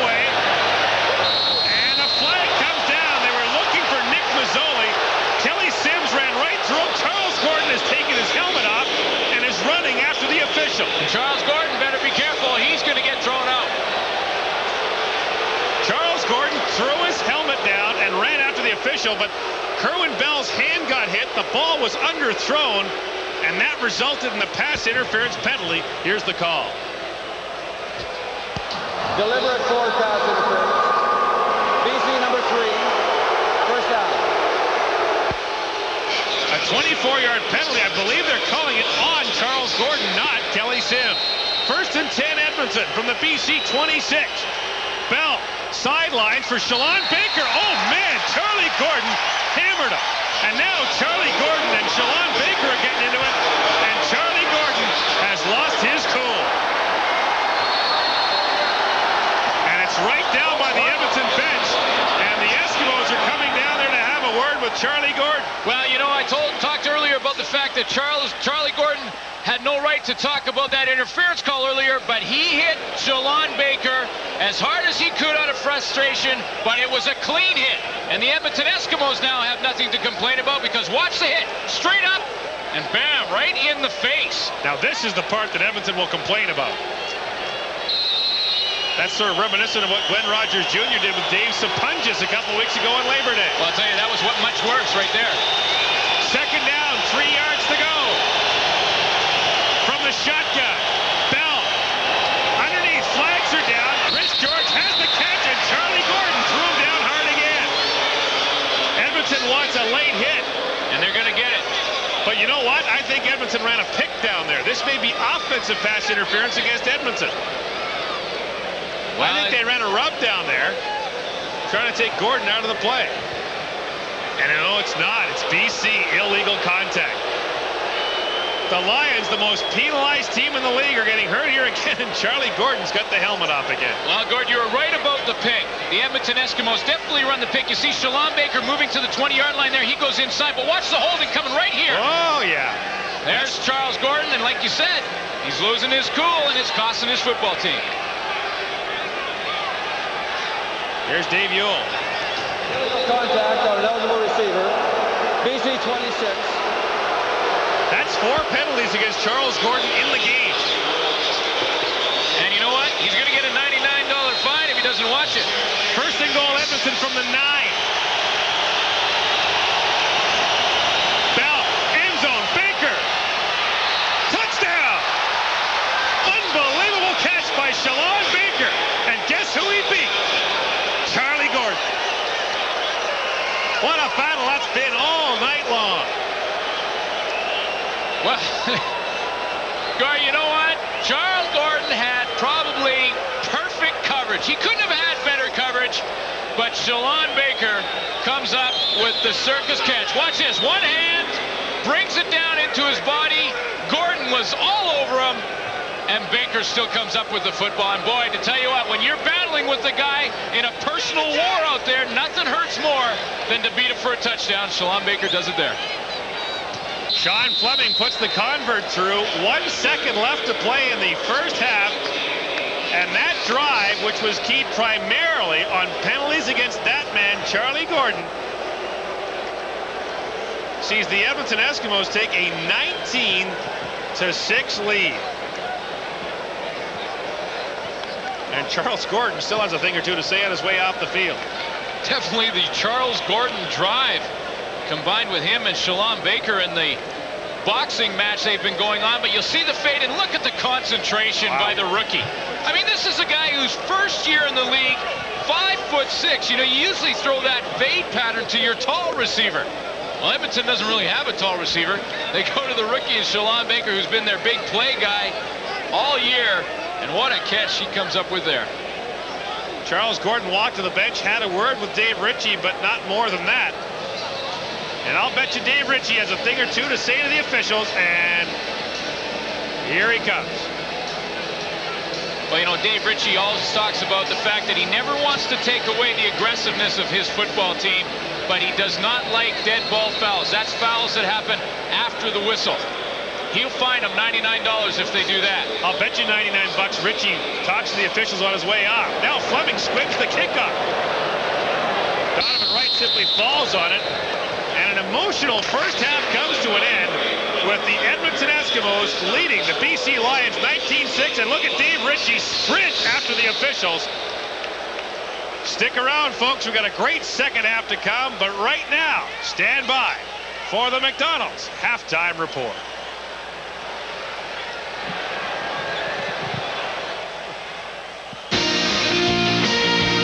McDonald's halftime, presented by your local McDonald's restaurant. Here's Darren Detition. Welcome to McDonald's halftime. I've got my cohort sitting beside me, Leif Pedersen. You know, football is a game of emotion, and we're definitely seeing it now as the second quarter was winding down. Things starting to heat up between these two teams. But Darren, I think one of the great Achilles heels for the BC Lions this year has been the dubious fact that they lead the league in penalties, and I think you saw it on the last drive. Charlie Gordon, maybe a couple of questionable calls on him, but nevertheless, he lost his cool, gave the Edmonton Eskimos a lot of first downs, and they took advantage with a terrific catch by Shalon Baker. But, you know, I think the thing that impressed me the most in that second half of the second quarter was the amount of time that Kerwin Bell had to throw. He finally got comfortable in the pocket, and you saw the results. They started to move the football effectively, and BC at halftime's in trouble. Ronnie Lancaster is joining us live now from BC Place, the head coach of the Edmonton Eskimos. And Ronnie, give us your first half thoughts.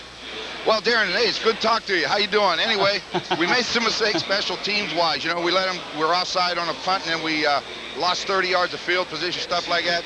But, you know, it's just one of those games where you're going to have to get to the other team's defense, and the defense that plays the best is going to win this football game. Hey, Ron, Leif Pedersen here. You know, you look at your defensive backfield, and you've only got one extra back in Hensey Charles. Is it a lack of somebody in training camp? Because I think that's been a problem for you that maybe you haven't been able to address the last few weeks, a lot of backup players that you might need. No, our problem is that none of them are healthy. We got some back home waiting to play. Morris Lawler's getting ready, and guys like we got people ready. As soon as they get healthy, we need to get them on this roster because you're right, every week it's a different experience. You said that you wanted to get Shalon Baker activated into the offense once again, have him play a more integral part. He certainly did that in the first half. Just keep throwing to him.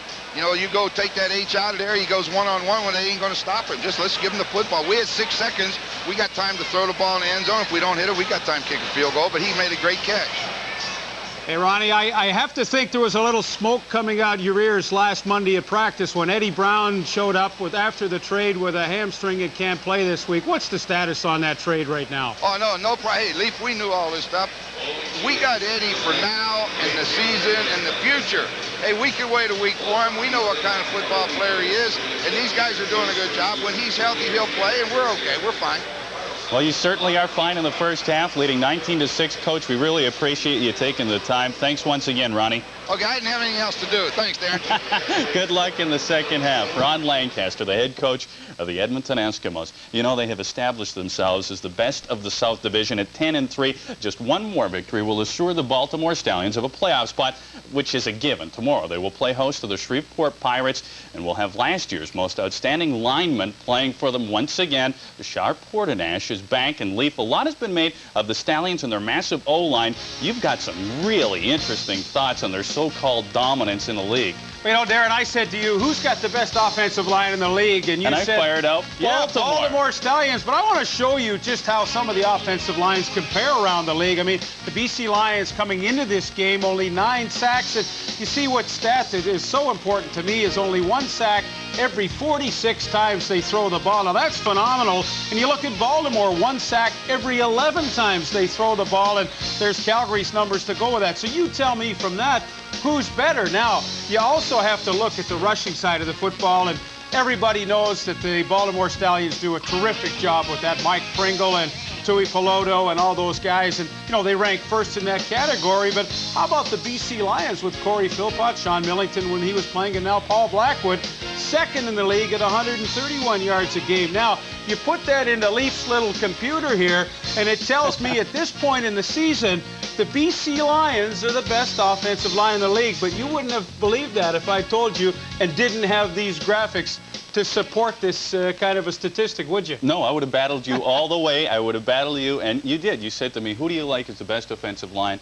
I immediately said Baltimore. You know who also I like? I like the San Antonio Texans, and I like their backfield. You showed the rushing statistics with Burst that they've got back there.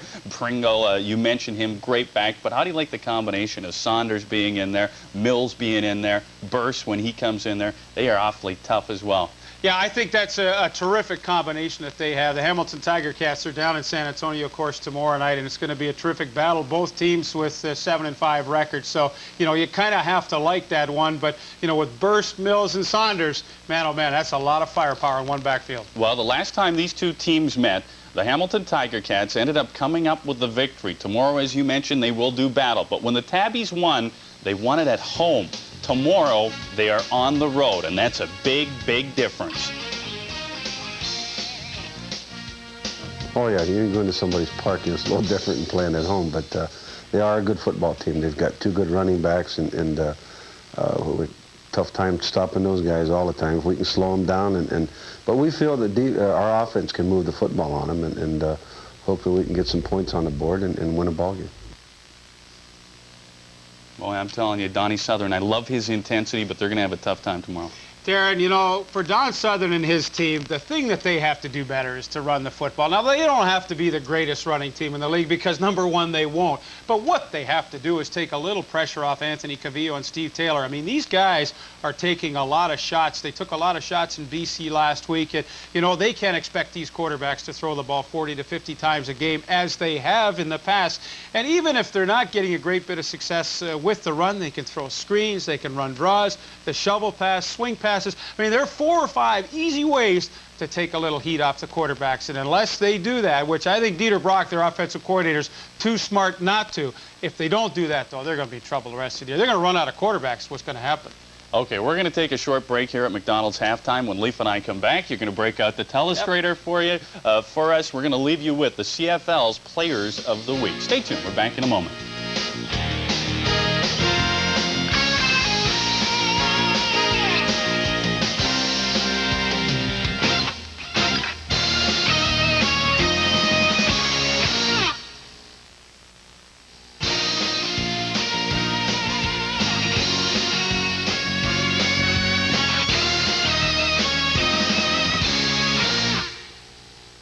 Welcome back to McDonald's halftime. We were talking about Benny Goods and him having a career half, and you like him because he's a nose tackle. Darren, I mean, he's the only tackle in the whole league that's in the top 10 in sacks, and, I'm going to show you a couple reasons why. I mean, this was his 3rd sack of that half, but what's so interesting about it, he gets to right about there, then he's got to crawl a little bit of the way. And, I mean, you talk about a guy that has a nose and a smell and a desire to get to the quarterback. Watch this one. Now, Sinclair's got him on the ground, but, hey, the old crawl, boom, boom. And, he hurt Danny McManus's knee right there, but that was his 3rd sack in one half of football. And, it was about that point in the game that the Edmonton Eskimos finally started to get a little bit of their running game going. And here's Eric Blunt up here. He's going to get a great trap.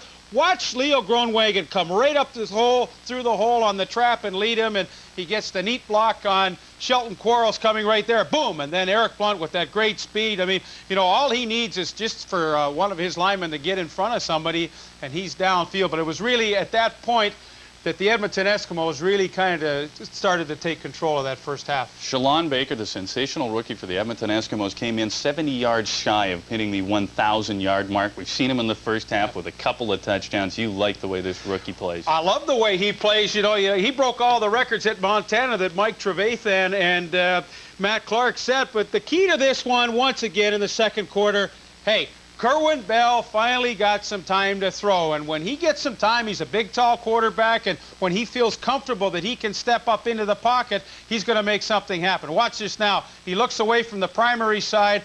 Shalon Baker got off the jam of Charles Gordon. He's eaten Gordon's lunch in that first half, and of course, that was his first touchdown. He got the other one on a terrific catch and a little bit of bump and run, but boy, the game is all momentum. And that momentum in the second quarter started to take a little bit of shift towards the Edmonton Eskimos. Benny Goods got it cranked up on defense, and then when Kerwin Bell got some time to throw, all of a sudden they started to dominate, and boy, they go into the locker room feeling pretty good about the way they played. BC Lions, we suspect that they will make some adjustments. They'll come out hard in the second half. They have no choice. They have to. We'll take another break. We have no choice. When we come back, we'll update our game story, and Gordon Glenn will also give us their first half thoughts. Stay tuned. We're back in just a few moments.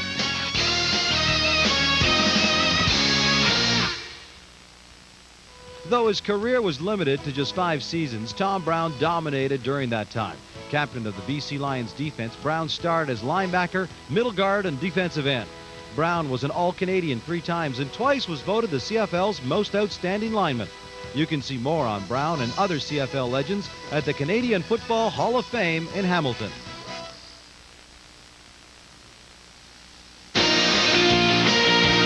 McDonald's Halftime, brought to you by your local McDonald's restaurant.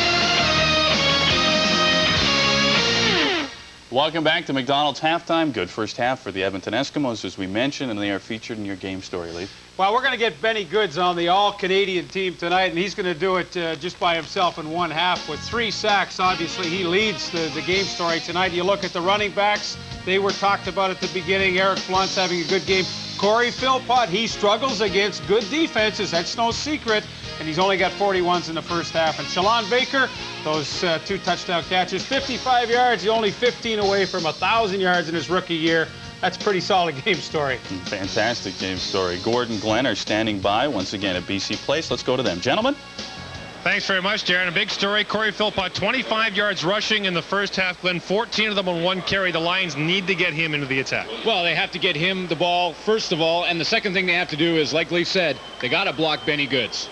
Well, for the BC Lions being down 19-6 at home, pretty much a familiar story. Edmonton's won 5 in a row here. Darren?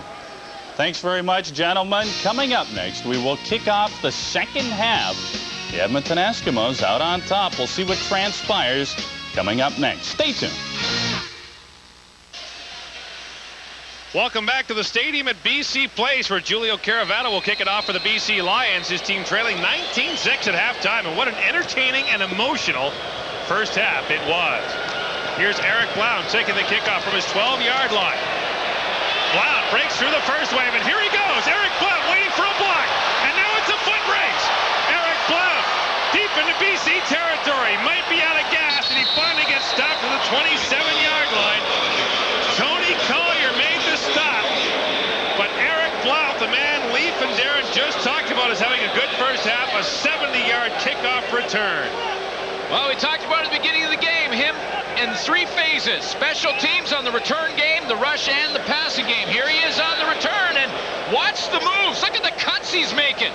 This guy can cut on a dime with great quickness once he makes his break to accelerate through the hole, and he's got Edmonton the momentum right where they had it when they left the game in the first half.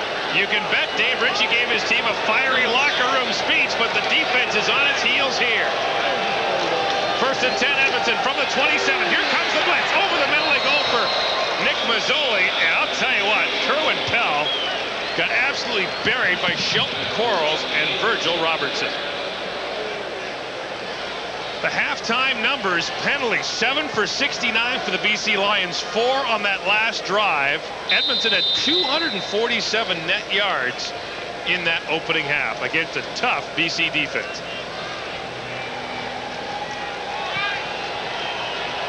Now 2nd and 10 for the Eskimos, and another big defensive play for the Lions.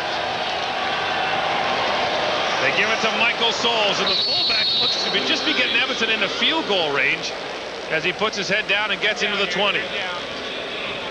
There's Eric Blount just trying to catch some wind after the long return. You know, when you play your tailback on special teams, you have to be able to spell them off. You'll see how they matched up in the first half. All-purpose yards for Eric Blount and Corey Philpott. Quite a difference. Now the Eskimos 3rd down, the ball at the 21-yard line, and it's on the left hash mark. So this is a field goal try for Sean Fleming from 28 yards out, unless the Eskimos have something up their sleeves. And it is a fake. They give it out to Sean Fleming, and Fleming goes through the middle, gets down to the 15-yard line, and it's a first down Edmonton. So they did have something up their sleeves. And look at that. The Edmonton Eskimos take a big gamble in the second half and come through on the fake. Now watch the kicker here. This is Sean Fleming. Gets a little hand up, busts up right through the middle. You know, the Edmonton Eskimos had seen something, obviously, in that BC Lion defense, and there's a good handoff. He collects the ball properly, has that ball down buried, lowers the shoulder, and gets that first down. Doesn't do the touchdown dance, but hey, he got the first down for his team, and he's pretty excited. 1st and 10 from the 15, Edmonton. And they give it up to Brian Walling, who's in there in place of Eric Blount, and Blount now comes back on the field. So Brian Walling, the 32-year-old, will give way to Eric Blount, who today is celebrating his 25th birthday. And Blount is doing it in style. A little razzle-dazzle for the Edmonton Eskimos keeps this drive alive. Now, you don't often see Ron Lancaster go with the trick plays, but he obviously saw something in that BC defense that allowed him to do it. Here's the fake. They give it off to Blount. Nothing doing. Tony Collier and David Benefield make the stop. A big defensive play for the BC Lions. Edmonton's field goal unit will come back on the field, and the Lions will be wise to their tricks this time. Well, Tony Collier comes in as the 6th defensive back, and he comes on the blitz. You see the pressure. Tom Europe and David Benefield from the strong side, and Collier coming from the weak side. You'll see Shalon Baker trying to do that stock block downfield on Eddie Thomas, and boy, Shalon Baker is causing a lot of problems for these BC Lion DBs. The loss was 11. This is Fleming now from the 29. They play it straight, and Fleming puts it through. So the Edmonton Eskimos, on the 70-yard kickoff return by Eric Blount, get 3 points out of it and lead BC 22-6. CFL Live, brought to you in part by NGK Spark Plugs, the spark of genius. And by Dodge Trucks, Canada's truck stop.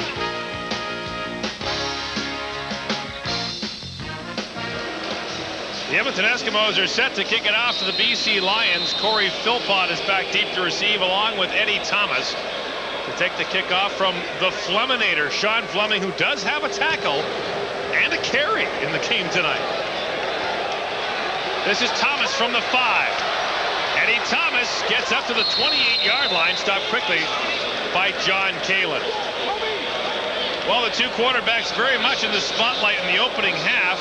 Kerwin Bell ended up 13 of 20 with 2 touchdowns. Danny McManus, 6 of 21, no touchdowns, no interceptions. That was a big defensive stand, though, by the BC Lions on that first Edmonton possession of the second half. Oh, it really was. It's called sudden change. When something bad happens to your football team, whether it be a turnover or, like we saw right there, the fake field goal that was successful in getting Edmonton the first down, your defense has to respond, and just by doing that, they've got a little bit of momentum back for the Lions. Report from the BC sidelines, Danny McManus with a bad ankle, and it's unquestioned, or there's a question about whether or not he'll be able to continue.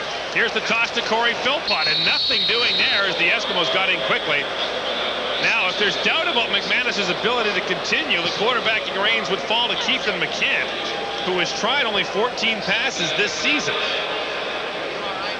I was talking to Keithan McCann before the game, and he said, you know, he needs some playing time. He feels rusty. And I'm sure that Dave Ritchie does not want to throw him into this football game. He's hoping that his starter can go through. But McCann had some success in Winnipeg last year, had some choices where he was going to go, and he wants to get in there and play. Actually torched the Edmonton Eskimos. McManus, lots of time, guns it, has a man, and Yoel Murphy has the catch. John Kalin came over to make the tackle, but the safety man was a little late, and Yoel Murphy has a big BC first down and a pickup of 33-yard. And you're going to see a great shot of the guy who just caught the pass. Yoel Murphy coming right down the seam, and John Kalin sees it, but you know what? He's a young guy, and he didn't believe what he saw. He hesitated, and you'll see that finally the BC, it took 3 of them, but finally the BC Lions are blocking Benny Goods. That was the halftime speech. Okay, Goods, number 40, block him. First down for the Lions at the Edmonton 48. Here comes the rush. They dump it underneath. That screen pass for Blackwood, and that time he was submarined by Larry Ruck, the Edmonton middle linebacker, who limits the gain to 3. Well, Larry Ruck's been around. I mean, you know, runner-up for All-Canadian. He knows that he's seen this play before. Wait a minute, I recognize this. Comes right up there, beats the block by Jamie Terrace to come up and make the stop on Paul Blackwood. If you had to vote for the CFL All-Star middle linebacker right now, oh, he'd be high on the list. I'll tell you that. Might be down to him and Michael O'Shea. 2nd and 6. McManus on that bad ankle. Fires it over the middle, and it is incomplete. Looking there for Matt Clark. Kavis Reed was there on the coverage for the Edmonton Eskimos. And Kavis Reed coming off. He was a little bit banged up in the first half, and he's coming back from that injury to come underneath the ball. Now, when you do this, that's a huge gamble, because if you don't get the ball, it's 6 points for the other team. Gamble paid off for Kavis Reed.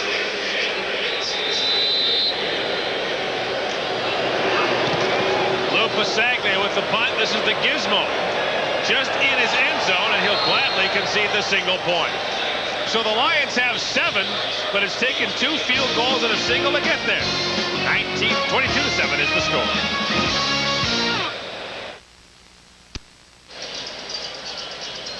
Stay tuned at the conclusion of today's game for the TSN Turning Point. Brought to you today by Apple Auto Glass. Guaranteed the pick of the crop from coast to coast. Some things in life are perfectly clear. Repairing your windshield instead of replacing it makes sense. An unrepaired windshield becomes 50 pounds of unrecyclable garbage. Let Apple repair that stone chip and do your part for the environment. Can't wait for next week. We'll be in Steeltown. The Bombers and the Ticats. We saw them earlier this year. A great overtime game between the two in Winnipeg. And this one has definite playoff ramifications. 7:30 Eastern, 4:30 Pacific from Ivor Wynne Stadium in Hamilton. Earl Winfield and the Ticats playing host to the Winnipeg Blue Bombers. Ticats coming off a loss to these BC Lions right here, and I came out and watched that game. Boy, some big-time hitting going on in that game as well. That'll be a good matchup. Well, the Lions able to muster only 1 point on that last possession. And now the Eskimos have the football back. Kerwin Bell out for Shalon Baker. And remember, Baker's just shy of 1,000 yards. And that's a gain of probably 4 as he gets up to the 38-yard line. Well, we talked about the fact that Shalon Baker has already broken Brian Kelly's record for catches as a rookie. He's very close to the yardage mark as well. Brian Kelly has 59 yards tonight on 6 catches and the big 2-touchdown performance. You only had 2 touchdowns coming in. Both were against Saskatchewan. Needs 11 for 1,000 yards. Now Bell flushed out of the pocket. Sidearms it for Nick Mazzoli. And Mazzoli has a first down on second effort as he fights his way out to the 47-yard line. What a resurgence for Nick Mazzoli in 1995. Really involved in the offense. He's the key guy when they run that Statue of Liberty reverse to Nick Mazzoli in the running game. That keeps him involved, and here he's just going to keep working in the zone. For one time out of 100, BC plays the zone defense, and he keeps working, gives his quarterback some help. Back to the live action. Eric Blount carries outside, gets inside BC territory to the 50, a pickup of 13 yards, and another Edmonton first down. Yeah, I just mentioned that the Lions playing that zone defense, something completely uncharacteristic to them, and it's because the Edmonton Eskimos are executing their game plan and making the BC Lions do something they're not accustomed to, and that's play zone. Dave Chaders is the injured BC Lion, and so the shaven and tattooed Doug Peterson comes into the game looking very much like a defensive lineman. Now, how would you like to line up against that guy? Well, here's the best news for the BC Lions. Their defensive line is outstanding. Andrew Stewart is the oldest. He's 29. Glenn Scribner's only 28, but then Chaders is 25, and Doug Peterson is 25 as well. So young and good is the story for this BC defensive line. Talk about Doug Peterson, who rotates in there, and you don't see a lot of him or haven't heard a lot about him, but Dave Ritchie thinks that Doug Peterson may be the best one of the group. That's pretty high praise when you got a guy like Glenn Scribner beside you. And he's a tough guy from Fort St. John, BC, up in the Peace River area of British Columbia. I think. Pretty sure, though. Yeah, sounds close. Don't write. 1st and 10 from the 50. They speed it out for Michael Souls, and this time he's got room. Souls puts his head down and gets out to the 40-yard line. And look who made the stop. Doug Peterson, the nose tackle, got up and stopped Michael Souls, who's very close to an Edmonton first down. Tyrone Chapman just over-pursued on the play. You'll see Kerwin Bell's going to dump it off to Souls out in the flat, but there goes Chapman. Little help from his friend and Leo Gromang and pushing him by the tackle, and that gives Michael Souls the first down. And this will require a measurement. And the Edmonton Eskimo offense has very quietly come to life against one of the CFL's toughest defenses. That time, Souls came up about 6 inches short of an Edmonton first down. Well, they are quietly taking advantage of this Edmonton or this BC Lion defense, Gord, but it's because you have some success with your game plan. Now BC changes their defensive game plan. You know, they've been pressure all year. Now we're seeing a lot of zone and seeing those linebackers drop, something that they don't want to do. They don't like to do it. It's got them off balance. Talk about great offensive coordinators in the CFL. You got to talk about John Huffnagel, Mike Kelly, and Joe Paopao. Second and inches, and Kerwin Bell dives his way straight ahead. Edmonton has made such a name for itself with defense in the last few years. People forget how good their offense has been. Of course, Adam Rita was the offensive coordinator when they won the Grey Cup in '93, but Joe Paopao, through all the injuries to this team, has quietly engineered excellence. And Jeff Reinbold, there you see him, the new addition, has brought excellence to the special teams as well. And Joe Paopao on the sidelines now. Yeah, he likes it better down there. He likes to have eye contact with his quarterbacks and receivers. It's more personal, and that's what Joe's like. He likes to be close and talk to his guys right face to face. Eric Blount goes flying into the line, but Tony Collier stuck his head down and limited the Edmonton backs gain to 4. It'll be 2nd down and 6, and Blount limping somewhat. And you wonder, with Edmonton employing Eric Blount on punt and kickoff returns and on running plays, how much of a beating he can take as we take a look at the owner of the BC Lions, Edmonton native Bill Comrie. And you know, Bill Comrie looks pretty calm right there, and he should be. You know, this game is far from over, and even though Edmonton's had some success against the defense right now, they're playing against a good one. 2nd in league against run and pass is BC. Kerwin Bell is under pressure, and they got him. Shelton Quarles got in for the sack. And another big play turned in by the BC defense just where the Lions needed it most. It's a loss of 8 yards. And the safety man, Tom Europe, was in on the rush as well. We talked about the pressure. We talked about the pressure. The BC Lions coming from the outside. Tom Europe and Shelton Quarles comes. Europe on the safety blitz. Quarles from his linebacker position. And Eric Blount has to try and make a decision. Who do I pick up? He looks. Tries to pick up Shelton Quarles inside. That leaves Tom Europe free. They were just outnumbered from the flanks. Takes Edmonton out of field goal range. And Harper's punt, another good one. And as he pinned the Lions deep again, Thomas backs out in the end zone. Single point Edmonton. So the Eskimos now with a 23-7 lead as Harper was aiming for the corner, but gets one instead. And Edmonton leads it by 16.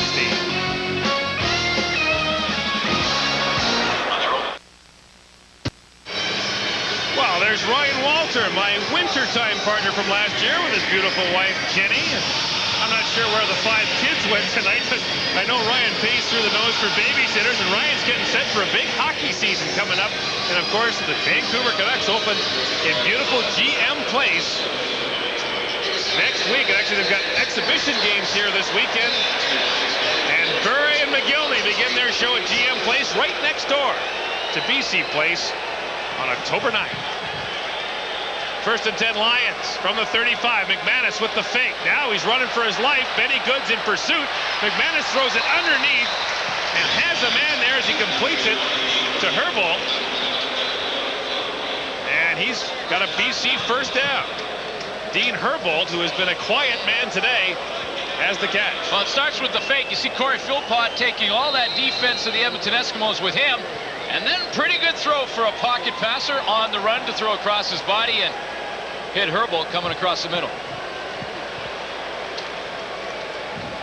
1st and 10 now for the Lions from their own 49. They trail it by 16 points. Lots of time, though. Here comes the rush on McManus. Gets it away over the middle. It falls between Mike Trevathan and Matt Clark. And falls incomplete. Matt Clark has not received many throws today. In fact, there haven't been many in his direction even. Well, we're talking about the pressure for the Edmonton Eskimos. You see it there right by Leroy Blue. You know, that time they only sent 4 on straight rushes. Nothing fancy about what Edmonton did right there defensively. They're just straight out beating their man. You know, in every football game, there's these one-on-one battles. And right now in those trenches, Edmonton's winning it. Matt Clark just 1 catch tonight. Here comes the rush again. McManus looking for Herbold. Herbold broke in. The ball went out. Darian Hagan there on the coverage, and at the end of it all, Danny McManus got whacked again. Well, stats for McManus aren't good in completions, but they're awful good on what he's trying to do from his back. You know, any quarterback, no matter how good you are, can't complete too many passes from his back, and Danny McManus has been in that position right there all night. And remember, the Lions had only allowed 9 quarterback sacks coming into this game. Luke Pasaglia to punt it again. Henry Williams has yet to have a decent return. He starts from his 25, and this time he gets out to about the 36. A return of 10 yards after a 35-yard punt by Pasaglia, and the tackle is made by Brian Ford. Well, you know what? No one has to defend Henry Gizmo Williams and what he's done in the CFL, and he's coming off a little bit of an injury. He's still averaging around 111 all-purpose yardage per game for this team, and so far early in the game, Edmonton went with some blocks. When you do that, you don't have a chance as any running back. Gizmo can still run it. He's missed 4 games. He's still second in the league in punt returns. Oh, yeah. Instant first down or 2 for Gizmo. First and 10 Edmonton from the 36. They give off to Blount, and he gets smoked by Andrew Stewart. Big play by Andrew Stewart, another player on the University of Cincinnati that Dave Ritchie heard about. That's his old school, and that time it's a loss of 4. Well, Eric Blount's going to come right up in the middle on the trap play, but Andrew Stewart simply beats him to the hole. That's called reading your mail. Andrew Stewart got a peek at Blount's mail and got there before he did.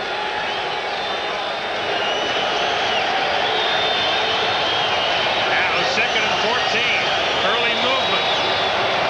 Draw play for Blount, and that time he's wrapped up by Dave Chater. And there's flags all over the place. This will likely be offside against the BC Lions, which will give Edmonton now a 2nd and 9, unless they move first. Offside. BC 74. 5 yards. Still 2nd down. And Chater's the man who made the tackle, is the man who went offside. Yeah, this is Chater's right here, and watch him take the jump. Go offside. There you go. Just before the snap of the ball gives Edmonton another chance, but they're doing a good job right now. BC is defensively figuring out that draw play and having a little more controlled run. 2nd and 9. They fake the draw play. Now they set the receiver screen to Shalon Baker, but he is wrapped up quickly by Tony Collier, who comes in as the extra defensive back. He limits the gain to 2, and so now another big defensive stand by the BC Lions. Edmonton will be forced to punt. And look at this matchup. There's Shalon Baker on Eddie Thomas. He just comes back to catch the screen, and look who's flying out there. Here comes Chaters, who is just offside, wanting to make amends. Collier comes up to make the good tackle, and Shelton Quarles, who always seems to be around the ball, was involved as well. Harper with an end-over-end punt. Eddie Thomas from his 25. Thomas stutter step. Got a huge block down at the 32-yard line. John Kalin got wiped out by Donovan Wright. And the BC Lions will start 1st and 10 at their own 39-yard line, as Danny McManus is having a miserable evening. Well, he's 9 for 26, 151 yards, and 2 bruised knees. Oof, and a bad ankle. Because Benny Goods has been in the backfield, although to BC Lions' credit, they've done a pretty good job on him so far in this second half. So obviously some adjustments made by the Lions. Hey, they're right in this game. It's 23-6. 23-7, rather. But I mean, it's close. Matt Clark with the catch, just his 2nd. Flags are down as Willie Pless and Darian Hagan come up to make the stop. Benny Goods is slow to get up in the middle of that pile. And that's an illegal block against the BC Lions. I think he said crackback. Is that what he indicated?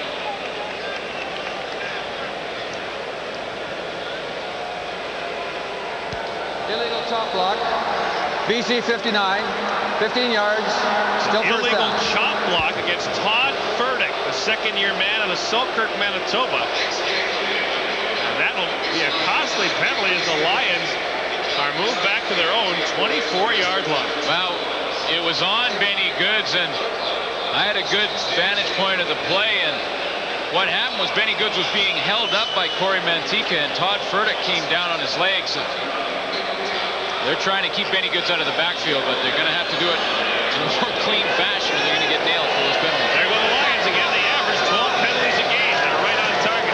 McManus flushed out of the pocket. He's in trouble. He got it away. Leroy Blue just got him at the tripped up by Leroy Blue isn't going to make it any better. Well, pretty good speed by Leroy Blue to run down Danny McManus. I mean, he's not the fastest guy in the world, but he shows pretty good mobility right here. Blue is being held up a little bit by Vic Stevenson, and then when he finally gets away, just lunges in time to have that pass go down into the turf.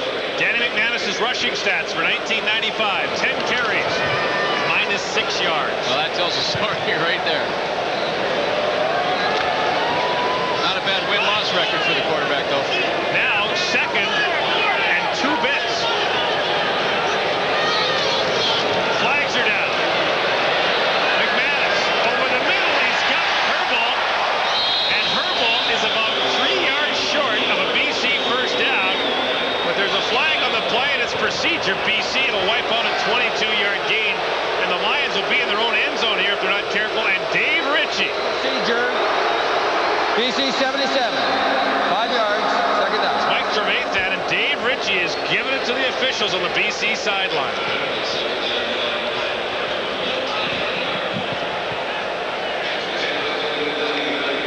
Mike Trevathan is right here, and we'll see him trying to time up his roll to the line of scrimmage to see if he's offside. He's right. Good call by the official. Looked like he was a good 1.5 yards past the line when the ball was snapped. Second and 30. McManus just throwing it. And he almost had the catch. Now it's picked off. It's intercepted by Gary Wilkerson. They were looking for Matt Clark, and Wilkerson has the interception. It's as good as a punt for the BC Lions. But Edmonton gets the ball back as Danny McManus has thrown his 17th interception of the season. You saw him time his jump perfectly. What you want to do as a defensive back, when that ball's in the air, you want to make sure you time it so you catch the ball at the high point. Gary Wilkerson in 1990 with Hamilton had 7 interceptions, so he knows how to do it. In a couple of games has a knockdown and now an interception for the Edmonton Eskimos. He's played for 4 teams since. 5 CFL teams in 6 years for Gary Wilkerson. First and 10 Edmonton at the Eskimo 50. And Bell's up to throw. And he's slinging it. He had Chris George, but George stopped upfield. And then restarted his route, and the ball was overthrown. If George had kept running, he might have had a chance to make the catch, but Kerwin Bell, you see him gesturing that was his fault. Well, yeah, some miscommunication because George, it's called either a post pattern or a thin post. The difference being on a post pattern, you break your pattern off and head straight for the goalpost. On a thin post, you break your pattern and head straight up the seam or up the hash mark. That time, Kerwin thought he was going to run the post, and George ran the thin post. Final seconds now of the third quarter. Edmonton leads at 23-7. Bell from the shotgun. Here comes the rush. Bell swinging it over the middle. Nick Mazzoli was open and behind Kelly Sims, but the pass was thrown too far, and it falls incomplete. So Kerwin Bell comes up gunning, but Edmonton goes 2 and out. I tell you, they dodged. BC Lions dodged a bullet there because Kerwin Bell, in buying time for himself like he did, had the perfect play call. Double post patterns from Nick Mazzoli and Chris George coming from the other side with no safety in the middle. Tom Europe had come up in his safety low package, and they had it, just couldn't connect. Mike Trevathan trying to block this Glenn Harper punt. Eddie Thomas fields it down at the 7. And Thomas is tripped up on some great work by the Edmonton special teams. JP Esquerdo tripped him up. It's a 43-yard punt, a 53-yard punt rather, and a return of 5. Cal Murphy and the Winnipeg Blue Bombers next week go to Hamilton to face the Tabbies, 7:30 Eastern, 4:30 Pacific. I get to see my old pals in Hamilton. I haven't been there all year. And you know what? What a huge game. Ticats still trying to get second place in a home field position. Bombers are still in the hunt for a playoff spot as well. My favorite fans in the league in Hamilton. Is that right? Yeah. True blue CFL fans, if you forgive the pun. Well, you know what? In Hamilton, when I was playing there, it was the one game that you kept your helmet on when you went into the locker room. They get excited about their team in Hamilton. Lions back at their own 18-yard line.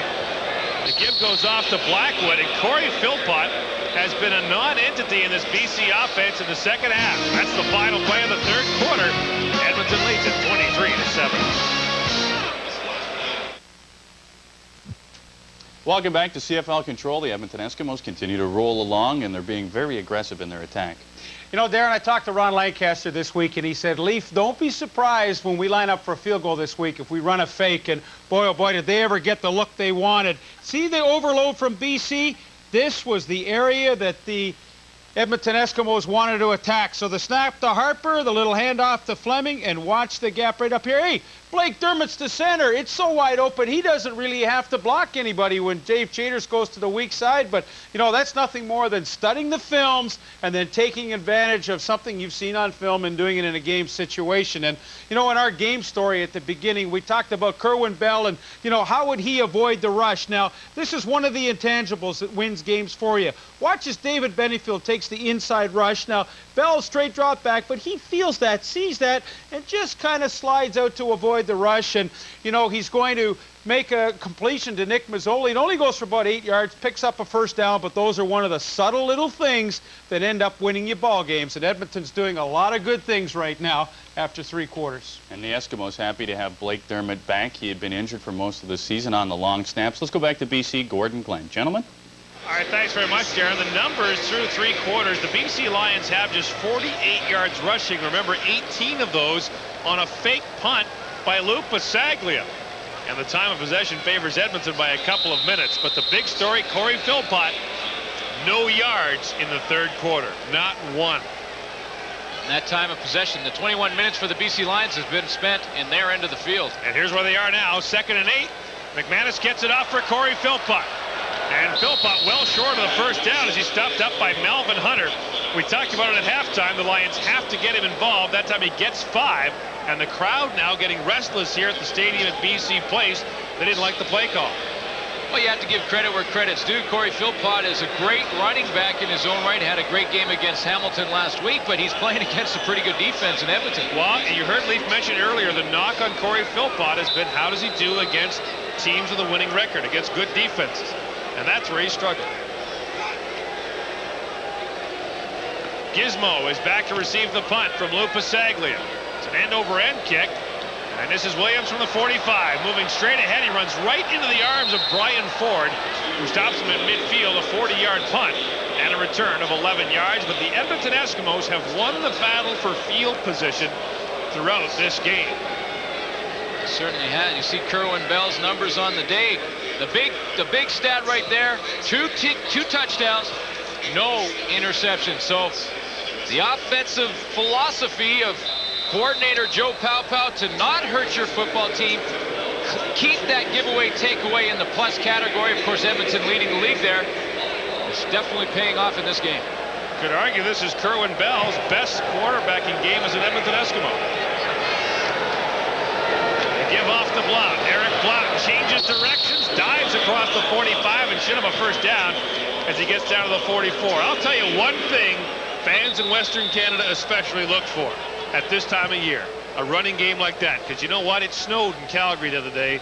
The cold weather's coming, and when you've got a back who can run like that, you've got a great cold weather offense. And that just goes to show you, too, also the importance of this football game with these two teams playing back-to-back. Basically, you know, 2nd place on the line here, because whoever wins this series has the best crack at home field in the playoffs, and no team likes to go into frozen Commonwealth Stadium and play against the Edmonton Eskimos. When's the last time the Edmonton Eskimos did not play a playoff game at home?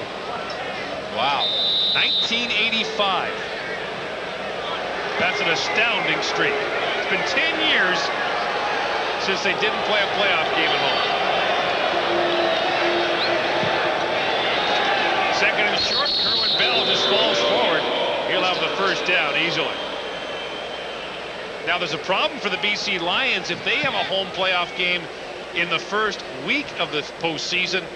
The stadium's booked. Remember, the schedule was moved ahead to accommodate the Grey Cup game in Regina. So if that occurs, it looks like the Lions will have to play their first home playoff game on a Thursday night. Well, Agribition in Regina pushed the Grey Cup game back because all the hotels are booked for Agribition during Grey Cup week, so they had to make it a week earlier. On first down, here comes the rush. Bell's under pressure. Gets away. Gets it downfield. Sandusky with the catch on Charlie Gordon. Jim Sandusky with the big catch. Just his 2nd of the game. He up 30 yards, and the former Lion with a huge play to get Edmonton a first down. How about Kerwin Bell scrambling away from the BC defense? Well, you know, we've seen both quarterbacks do it. Both aren't known for it, but you saw a good block right in the middle there by Eric Blount. That bought his quarterback a little bit of time, and no defensive back in the league can cover all day against great receivers like Edmonton has. No chance for Charles Gordon. You see Chris Georgia going in motion to Sandusky's side of the field. First and 10 from the 13th, back to the ground. And Eric Blount dives ahead to the 10-yard line. Tom Europe comes up to help make the stop. And Gord, is it just me, or have you noticed that Eric Blount never goes down when the first guy hits him? And that's one of the signs of a great running back. Make the first couple of guys miss on your own, and look at the numbers. All-purpose yards right there. Rushing, receiving. 250 yards in all-purpose yards. That's all he's done. Not bad for the birthday boy. Yeah. 25 years old today. 5'9", 196. Empty backfield for Edmonton. Bell, quick drop to the end zone. Mazzoli, touchdown! Nick Mazzoli. What a throw by Kerwin Bell. An 11-yard touchdown pass to Nick Mazzoli, who makes his 7th touchdown catch of the year. What a catch it was. You know, initially when he made his cut to the corner pattern, he had about 3 yards on the defensive back, but it was good closing ability by Sims. And all of a sudden it became a good catch because he had to concentrate with Sims closing in and getting back involved in the play. So Nick Mazzoli in front of him. You know he's got a lot of family members here watching the game in BC, and gives him something to cheer about.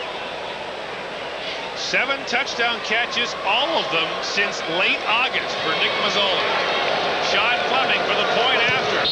It's good, and Jim Sandusky, the former BC Lion, came up with a catch that set up his touchdown reception. And the Edmonton Eskimos now with a 30-7 lead.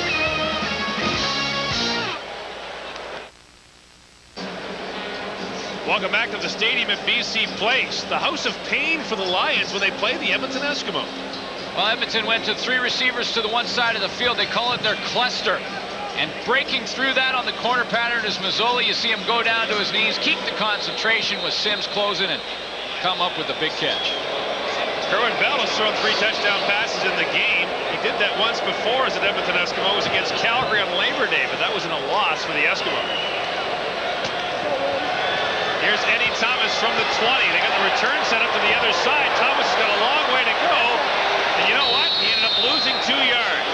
He ran 65 yards across the field to lose 2. And E.T. just never got outside. 5 plays, 54 yards, 30 of them picked up by Jim Sandusky on a 2nd and long. And it set up Nick Mazzoli's 7th touchdown catch of the year from 11 yards out. And all of the scoring drives for the Edmonton Eskimos have been that distance, around 50, 40 yards. We talked about the Fleminator, Sean Fleming. Look at this. He wiped out Corey Philpott. Hey. He throws it around in there. Never really seen that before. Oh, he loves that. Now he's like, yeah, I love that stuff. See that hit? Did you see that hit? Hey, guys, you see that? He goes up and down the sideline asking everybody. You saw that one, right? Danny McManus out and up. Has Mike Trevathan open, but it's picked up. Gary Wilkerson with his 2nd of the game. And Wilkerson still going. Inside the 20 and down to the 12-yard line. Mike Trevathan was wide open. But the ball was a half-second late. And the BC Lions are falling apart at home.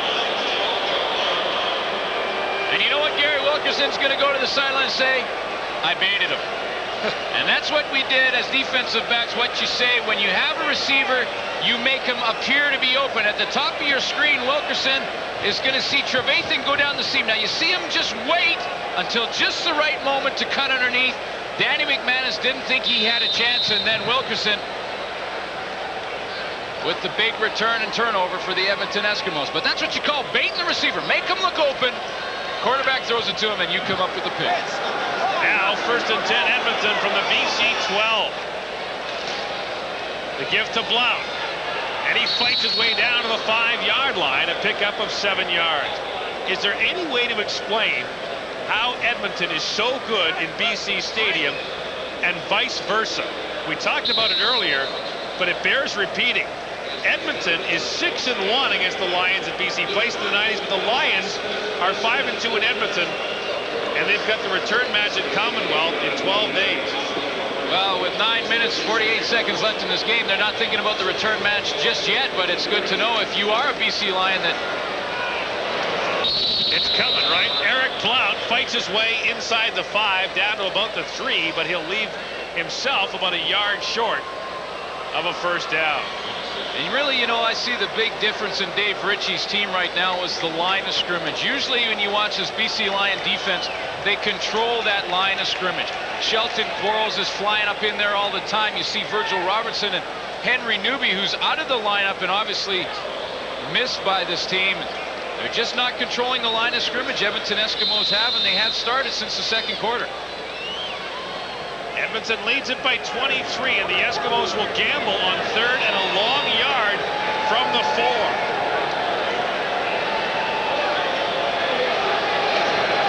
They fake the Soul. Bell wants to throw it, but he's going to throw it away. David Benefield and Virgil Robertson got in there to sack Kerwin Bell. There's 9:04 to play in the 4th quarter. If the BC Lions are going to come back, they better do it soon.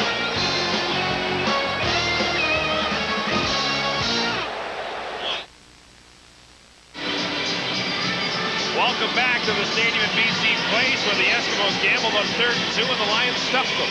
Willie Bless and Leroy Blue go out into the pattern. Leroy Blue is wide open, but because David Benefield had just continued with his pass rush and was right in the face of Kerwin Bell, saw why it didn't work.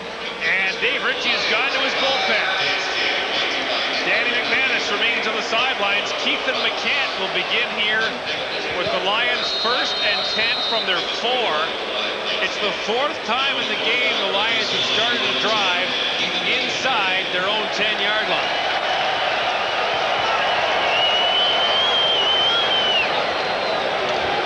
And McCann is up throwing quickly, almost intercepted for a touchdown by Darian Hagan. Darian Hagan almost had what your old pal Anthony Drawhorn called pixies and a dance, and now Keithan McCann is hurt. Yeah, he took a shot on that left leg. It looked like he's holding his knee, and that's not good news. Now the 3rd-string quarterback for the Lions is Julio Caravata, so we'll soon find out if McCann came in because Danny McManus couldn't physically continue, or if it's because they just wanted to get him some playing time. But McManus hasn't reached for the helmet. Well, you know, McManus was struggling. He has a little bit of a nick in his ankle. That had to be a big part of the decision, but with this, you'll probably, well, here you go. It's Julio Caravata. Another Simon Fraser grad. And so Caravata, who has just 2 passing attempts this season, and is 0 for 2, by the way. He saw action late in the blowout win in Ottawa.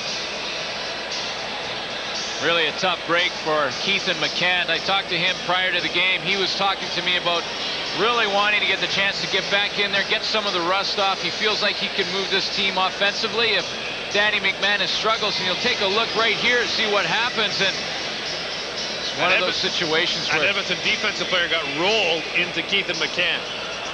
Yeah, you see Benny Goods back in there right on the ground level of the goal line. It looked like it was his legs that sort of whipped around. Definitely not intentional by Benny Goods, but hitting Keithan McCann right in the knee. So now Gary Hoffman, the offensive coordinator, along with Danny McManus, will talk to Julio Caravata, who at one point in his football career was coached by TSN's own Gino Reda. We'll see if he can overcome that. Before that, let's go to Leaf and Darren. Thanks very much, gentlemen. We were talking about Benny Goods and the strong game that he's had. Furtick went after Goods. He got called for an illegal chop block. You see Benny roll into Keithan McCann. You know, Benny's a terrific player, and we've been blowing a lot of smoke for him tonight. He's had a terrific game, but there's been a couple of questionable plays, and you know, that last one, he just kept rolling and rolling and rolling. He got Keithan McCann in the knee. He kept going after McManus. Now, granted, you know, he couldn't maybe see that McManus had let the ball go, but he kept going after, and the officials could have called this. Now, at some point in time, you can't fault the players. the officials have to take control of the game, and at one point they let the game get out of hand. Baker and Charlie Gordon went after it, and now this is a situation with Benny Goods keep rolling in the guys. The officials got to call that. And Dave Ritchie, we've already seen him screaming on the sidelines. I don't blame him. No, you can't. Let's go back to BC Place.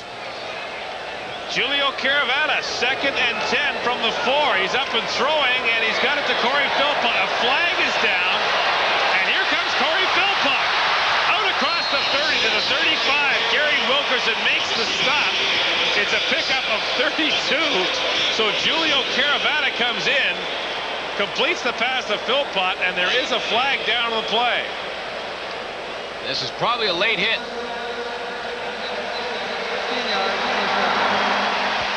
Roughing the passer on Singor Mobley is the call. That'll move it 15 yards further ahead.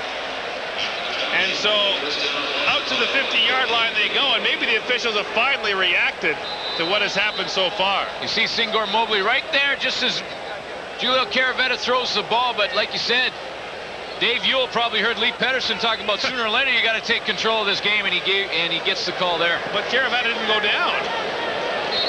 From the shotgun, flags are down, and play is called before things got underway. And Caravetta is yapping at the Edmonton bench. He almost threw the ball at Ron Lancaster.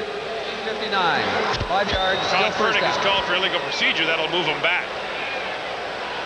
Well, Julio Caravetta, the rarest of all things, a Canadian playing quarterback in the CFL. And I would suspect that Julio is enjoying a chance to get in and play. It's over at Lancaster's. I was ready. I was going deep on you. Hey, Ronnie was a DB when he started his career. You know, he could handle that. Now that I don't believe. It's true. That pass is broken up. They were looking over there for Herbold, but the coverage provided by Gary Wilkerson. Yeah, Ron Lancaster began his CFL career as a defensive back in Ottawa because Russ Jackson was their quarterback. I also heard that Ron Lancaster passed up a chance to play baseball. That's true. Pittsburgh Pirates. See Keithan McCann walking in. Twisted knee is a report on Keithan, and they're continuing to check him. So Julio Caravana will continue along. 2nd and 15, and Caravana stays in the shotgun. That's a long throw down there, but he's got it to Matt Clark. His 2nd catch of the game. They spot him at the 48-yard line. First down, BC. One thing that Dave Ritchie's always been impressed with Julio Caravetta is his arm strength. He shows it there. First of all, he gets plenty of time from that offensive line, and then guns one while he takes the big hit from Tony Woods. But good arm strength on Julio Caravetta. He threw that one about 20 yards on a rope. One of the truly nice guys you'll meet in the CFL is Julio Caravetta. Now he's getting a chance to do what he always wanted to do, play quarterback. The toss to Corey Philpott. He's got room to the outside, and Philpott fights his way inside the 30, or inside the 35 rather, to the 33-yard line. 6:56 to go in the 4th quarter. BC down 23. Well, you see that Corey Philpott had a little problem with the toss. You know, sometimes you get a different quarterback in there, maybe the rotation of the ball's a little different, but he does find the handle and gets down the sideline. Finally, a little bit of a highlight package for the BC Lions in a game that they've struggled offensively.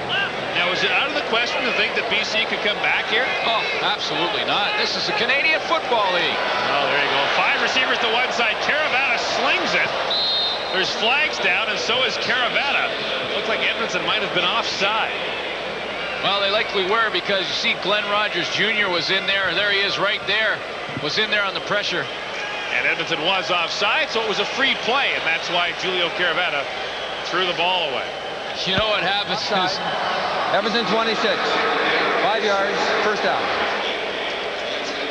Here's Glenn Rogers Jr. right here. He's going to come up on the halfback blitz. They don't do it very often where DBs get a chance to blitz, and when they do, they get a little excited, and that's usually what happens. How many quarterback sacks did you have? I don't know. I can count them all on one hand, though. 1st and 5. Toss play to Philpott. Singor Mobley makes the stop, but Philpott has a gain of 8 down to the 20-yard line, and the crowd here in Vancouver responding to the fact that Julio Caravana has the Lions offense moving. He really is showing a lot of confidence in the huddle right now. He started this drive back on his 4-yard line. Nice little play out to his tailback in Corey Philpott, got things going, and got a nice little drive going for BC Lions.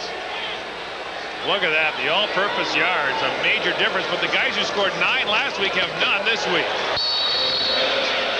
That pass complete to Matt Clark. Camus Reed up to make the stop. And it's a gain of 8 yards on the play down to the 12-yard line. You know, a lot of people think that's a fashion statement. You see the handkerchiefs on the head there of Eric Blount and Hensey Charles, a little different colors, a little different fashion sense, I guess, but really it's not. What it is, you put those things on, then you put your helmet on. The helmet doesn't move, the sweat's soaked up by those deals, and your helmet stays in place perfectly, doesn't slide around your head, so it's kind of a dual purpose. Here's Corey Philpott. Philpott has the first down and keeps fighting as he gets down the 2-yard line. It's been an impressive drive by the Lions, but it's been time-consuming. 5 minutes to play in the 4th quarter, and the Lions are down to the Eskimo 2. Watch the second effort by Corey Philpott. Right there, Larry Ruck has a shot, Singor Mobley has a shot, Kalen's in there, the hitman Hagan tries to get him, and Corey Philpott just keeps those legs churning. If they score, do they go for 2? Absolutely. First and goal from the 2. Edmonton looked to be offside. Philpott is tripped up before he can get in. He gets tossed down hard by Errol Martin, but it looked like Edmonton had moved early. So this will move Edmonton down, or BC rather, down to the Edmonton 1-yard line. Well, if that was the call, then they'll get first down again, but I don't think there was no penalty call on the play, so it will be second down from the 1-yard line for the BC Lions. But you're right, Gord, it did look like Benny Goods jumped offside. Second and goal from the 1. Caravana straight ahead, touchdown. Julio Caravana with the touchdown. And now, do you go for 2? Oh, absolutely. There you go. You saw it right there. A 106-yard drive engineered by Julio Caravana. Saw the nice down block there by Todd Furtick, crashing down the line. Caravana at 6'1", 215. All he had to do was really fall over, but sort of a fitting way to end a good drive by Julio Caravana. And of course they're going to go for 2 points. And they're down at this point in the ballgame. And they got a nice break. They had the fire drill going on the 2-point conversion, but a fan ran on the field, so while they wrestled him down, Caravana ran to the sidelines and got instructions. So it'll be 1 shot from the 5. It's 30-13. This would make it 30-50. Caravana for the 2. Clark's open, goes the other way, and Philpott's in.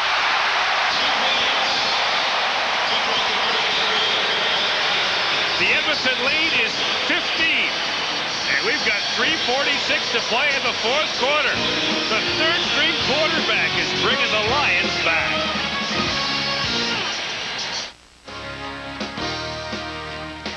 CFL Live, brought to you in part by Peoples, bringing people closer for over 75 years.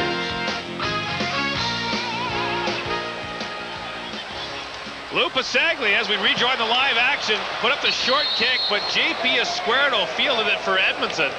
And the Eskimos will have great field position inside BC territory. Caravana normally kicks off. Pasaglia came in to do it for BC after Caravana engineered the touchdown drive. And now the BC defense has its work cut out for it. Well, Caravana had to go to the sideline and get on the phone and talk about some offensive strategy should they get the ball back on this onside kick. Louis a little better at the shorter trick kicks. Goes in there to try the onside. Kicked it just a little bit too deep. Gave Esquerdo the chance to recover it. You know, the BC Lions had 9 first downs in the game before that last series by Caravana. He got 6. On first down, they give it up to Eric Blount. He seems tailor-made to run time off the clock, but Brian Ford comes up to make the stop. And Blount, no gain really. It'll be 2nd and 10. Well, right now you'll see Shelton Quarles coming in on the blitz and picked up by Michael Souls. And Michael Souls, one of the best in the league at reading that defense, picking up the stunts, and does a nice job on rookie linebacker who's got a tremendous future in this league, is Shelton Quarles. Under 3 minutes to play now in the 4th quarter. They BC's going to make a comeback. They need to stop Edmonton here. The give to Michael Souls, who bulls his way across the 35 and down to the 32-yard line. We're at the 3-minute warning, and we will have a Sean Fleming field goal try with Edmonton leading it 30-15 when we return to the stadium at BC Plays.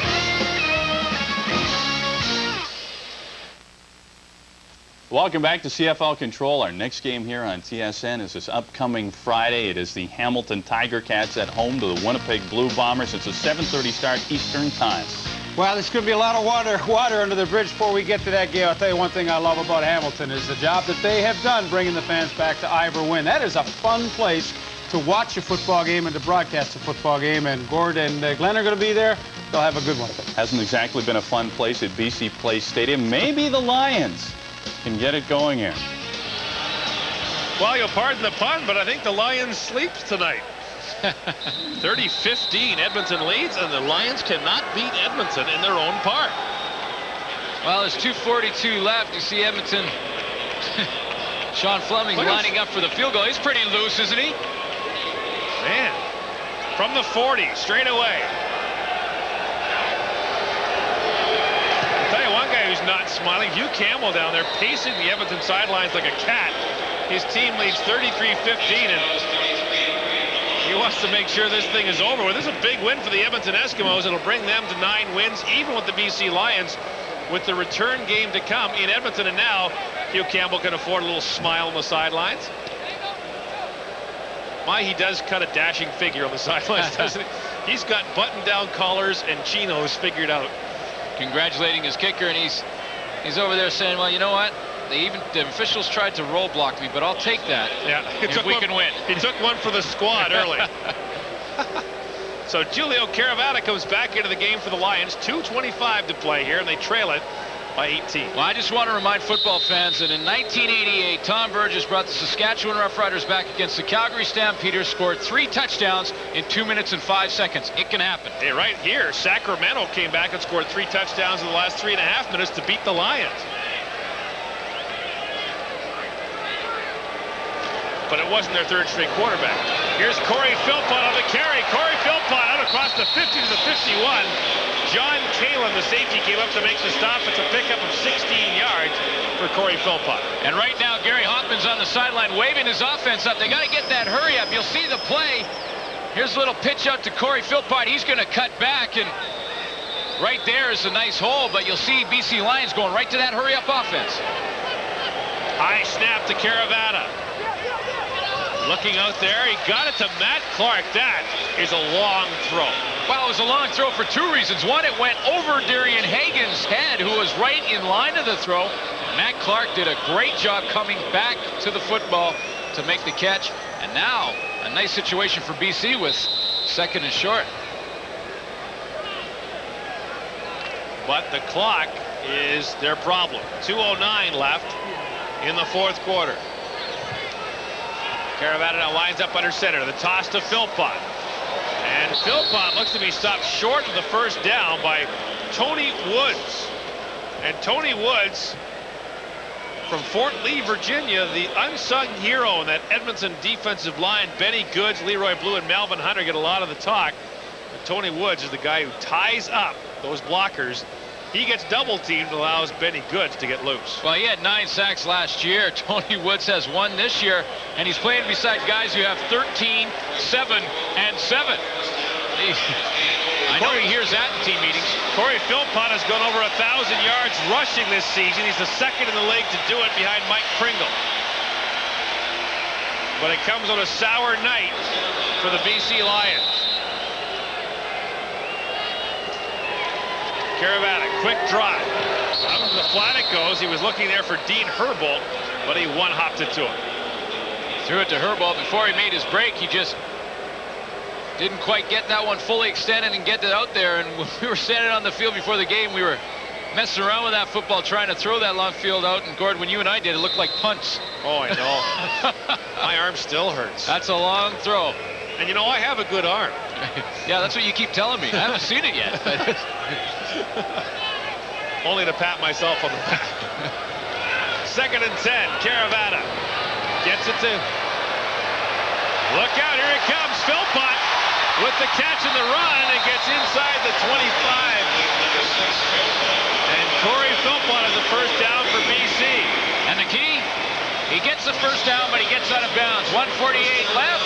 See Caravetta taking the ball from the shotgun and just dumping it underneath to his running back. But watch what he does with it. He beats one of the best in the league, and Willie Pless, the leading tackler, as a matter of fact, breaks to the outside with some great speed, but more importantly, gets out of bounds. Stop that clock. Well, Corey Philpott's doing some damage, but it's pretty late. And play is whistled down as there was lots of early movement. Well, BC Lions are complaining right now about the fact they lost 3 seconds on a penalty that was blown down before the ball was snapped. Well, it's against them. Well, you think back to that sequence in the first half, late in the first half, when Shalon Baker and Charles Gordon got involved. There were 4 penalties called on Charles Gordon. Legal procedure. BC 59, 5 yards, still first down. Procedure is the call against the Lions, so back they go to the 31.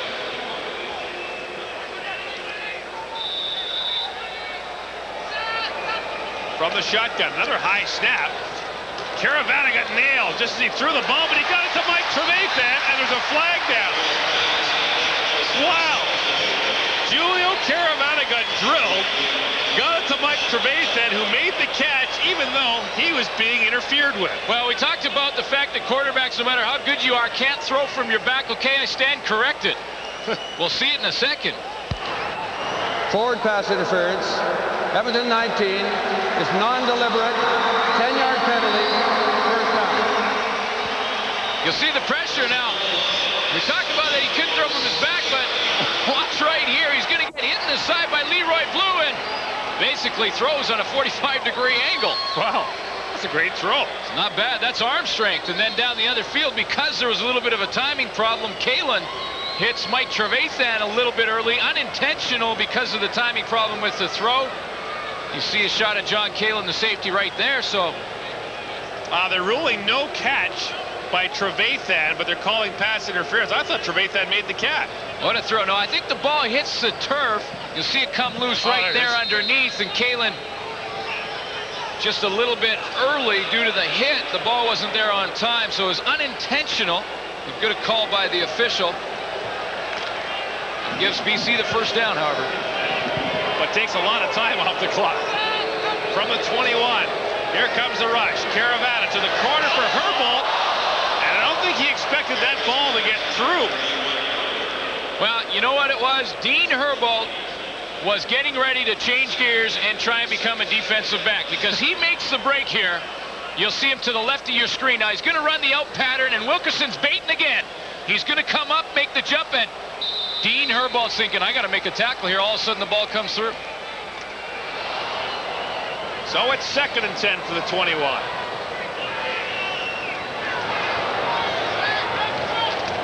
And they toss it to Corey Philpott. Philpott gets down to the 25, fumbled the football, and the Edmonton Eskimos have it back. Larry Ruck picks up the ball, and it is Edmonton Eskimo football with 1:28 to go in the 4th quarter, and that will do it, as the Edmonton defense puts the exclamation point on a pretty complete victory here at the stadium at BC Place. And Corey Philpott, who was frustrated for most of the day, sees his evening end with a fumble. Well, try and see if we get a look at just how that ball comes out. He does a pretty nice job cutting back. You see Willie Pless right there, puts the helmet right on the football. The Terminator leads the league in tackles with 75 coming into the game. And when you're taught to tackle, they'll say, keep that head up and tackle the football. He did it there, knocked it loose. Larry Ruck recovers. His 3rd fumble recovery of the game, and it is sort of fitting that the Edmonton defense wraps this one up. And that man did it too, Larry Ruck. Only missed 3 games in his career. It's pretty amazing.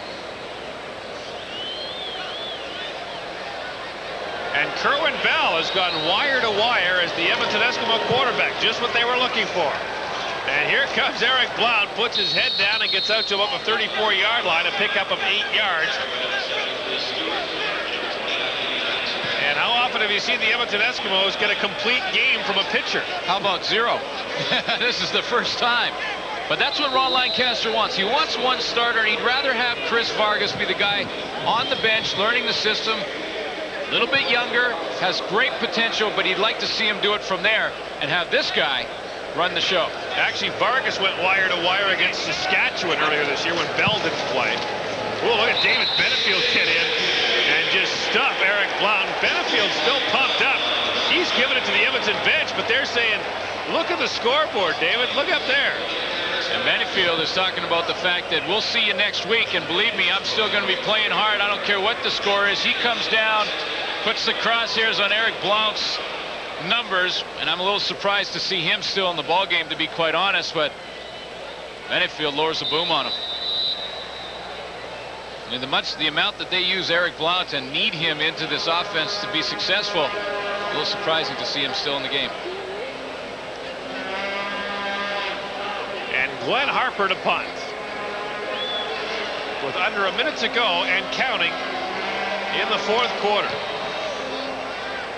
Harper angling for the sidelines. Here's Eddie Thomas, the former Edmonton Eskimo. Thomas trying to get to the far side. We've seen this before. And here he goes outside. The punter, Glenn Harper, got up to try to force him out of bounds. And finally, he does go out up at the 52-yard line.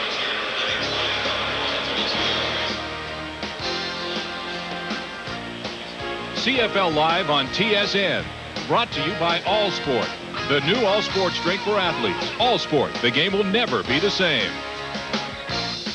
And by Bell Advantage Long Distance Services, from the Alliance of Canada's only full-service telecommunications companies.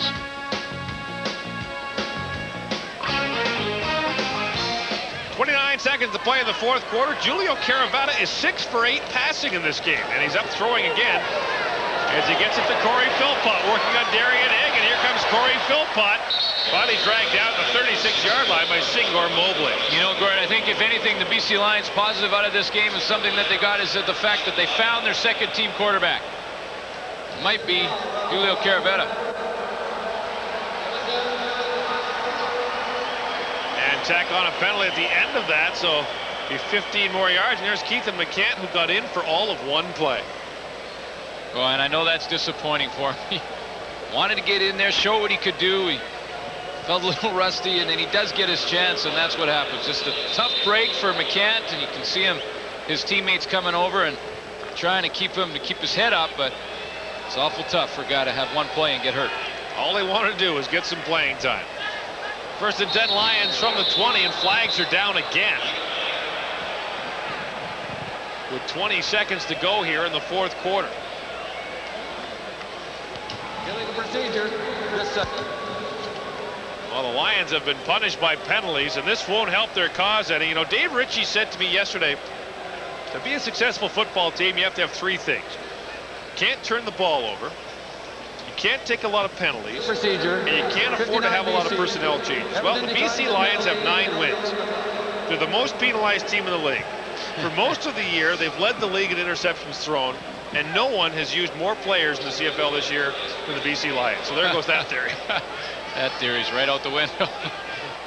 Just win, baby. Yeah, exactly. And if I might be so bold as to suggest it, just snap the ball here, okay? There's 20 seconds left. Let's get on with it.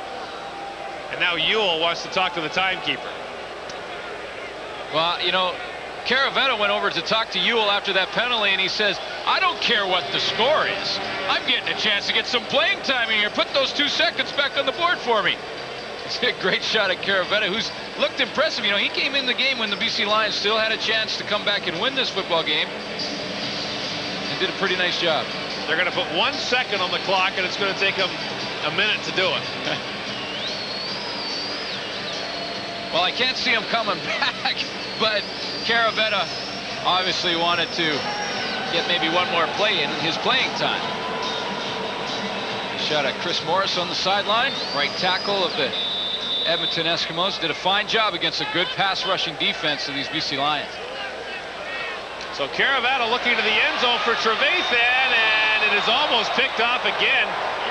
Gary Wilkerson almost got in there for the interception, and Caravana got leveled again by... Yeah, there he is.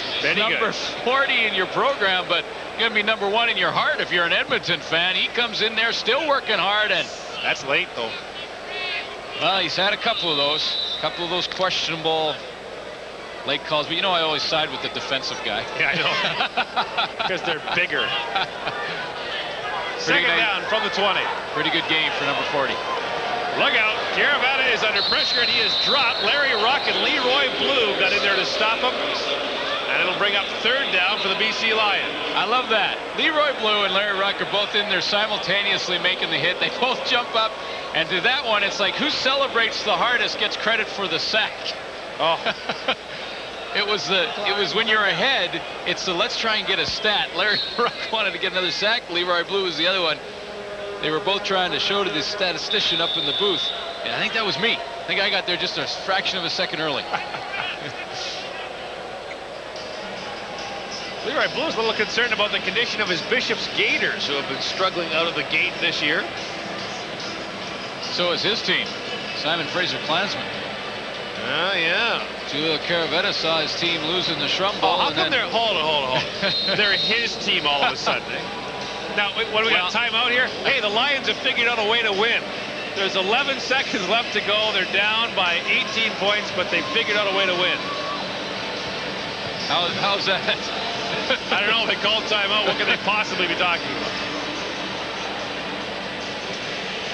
If your remote control, folks, if your remote control doesn't work, those buttons on the bottom of the TV change the channel too. Well, I'll tell you what it is, though. You know what's important? The home and home and the points. And Dave Ritchie wants to get as many points as he can. They go to Edmonton next week. So the field goal try from the 30. Caravana with the hold. And Pasaglia puts it through. So with 7 seconds to play in the fourth quarter, BC cuts the lead to 33-18, and that could have effects on the points for and against when they meet next at Commonwealth Stadium.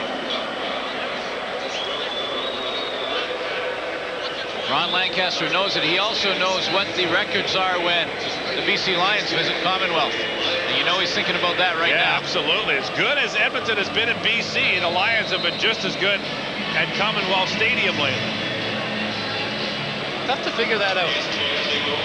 Well, I can't figure it out for one reason. I don't know. I don't remember winning in Commonwealth Stadium. I remember one time, 1989. That was it. Other than that, I don't remember winning there. So Kerwin Bell downs it, and it'll take one more of those, and the Edmonton Eskimos will come out. Now we got a flag down. You've got to be kidding me. Well, this is the longest 11 seconds I think I've ever seen. I hope the last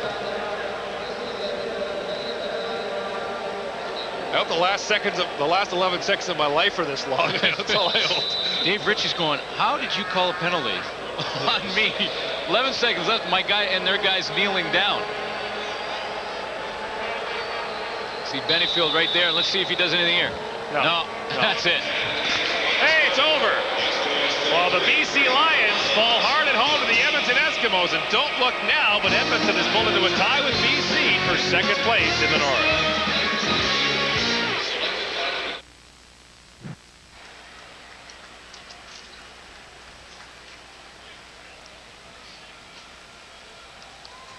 Time now for the TSN Turning Point, brought to you tonight by Apple Auto Glass. We take you back to the end of the first half, and it had been a battle between Shalon Baker and Charles Gordon for the previous 5 plays. This time, the battle goes to Baker. A great catch in the corner of the end zone. That made the score 19-6 in favor of the Edmonton Eskimos, and they never looked back. A cash donation will be made to the Coaching Association of Canada for the training and development of Canadian coaches in amateur sport. On behalf of TSN and Apple Auto Glass, guaranteed the pick of the crop from coast to coast. Final score here in BC, the Eskimos 33, the Lions 18. Let's head you back to CFL Control. Here's Darren Detition. Thanks very much, Gord. Well, Leaf, we said it was going to be a battle amongst the trenches, and the Edmonton Eskimos dominated tonight. Yeah, they really did, Darren. I think the key was they set the tone of the game early. Benny Goods had a great game the whole game, but physically, I think Edmonton dominated early in the game, and they kind of took a little of the life out of the BC Lions, and you know, when you do that early, you have a great chance to win, and they won rather easily. And game story obviously indicates that Benny Goods dominated, and you know, you look at all-purpose yards, Corey Philpott's numbers I think really glorify the night that he had. Eric Blount simply outshone him. Shalon Baker, 2 touchdowns in the first half. Gary Wilkerson, a couple of interceptions, really didn't tell the story. The third quarter, the Edmonton came out dominated, and that was it. Our next game will come to you Friday. Winnipeg is in Hamilton to take on the Ticats. There you see Donnie Sutherland. He'll be excited for that one. 7:30 start. Leaf, it was a pleasure. We're going to have to do this again. Thanks for watching, folks. Good night.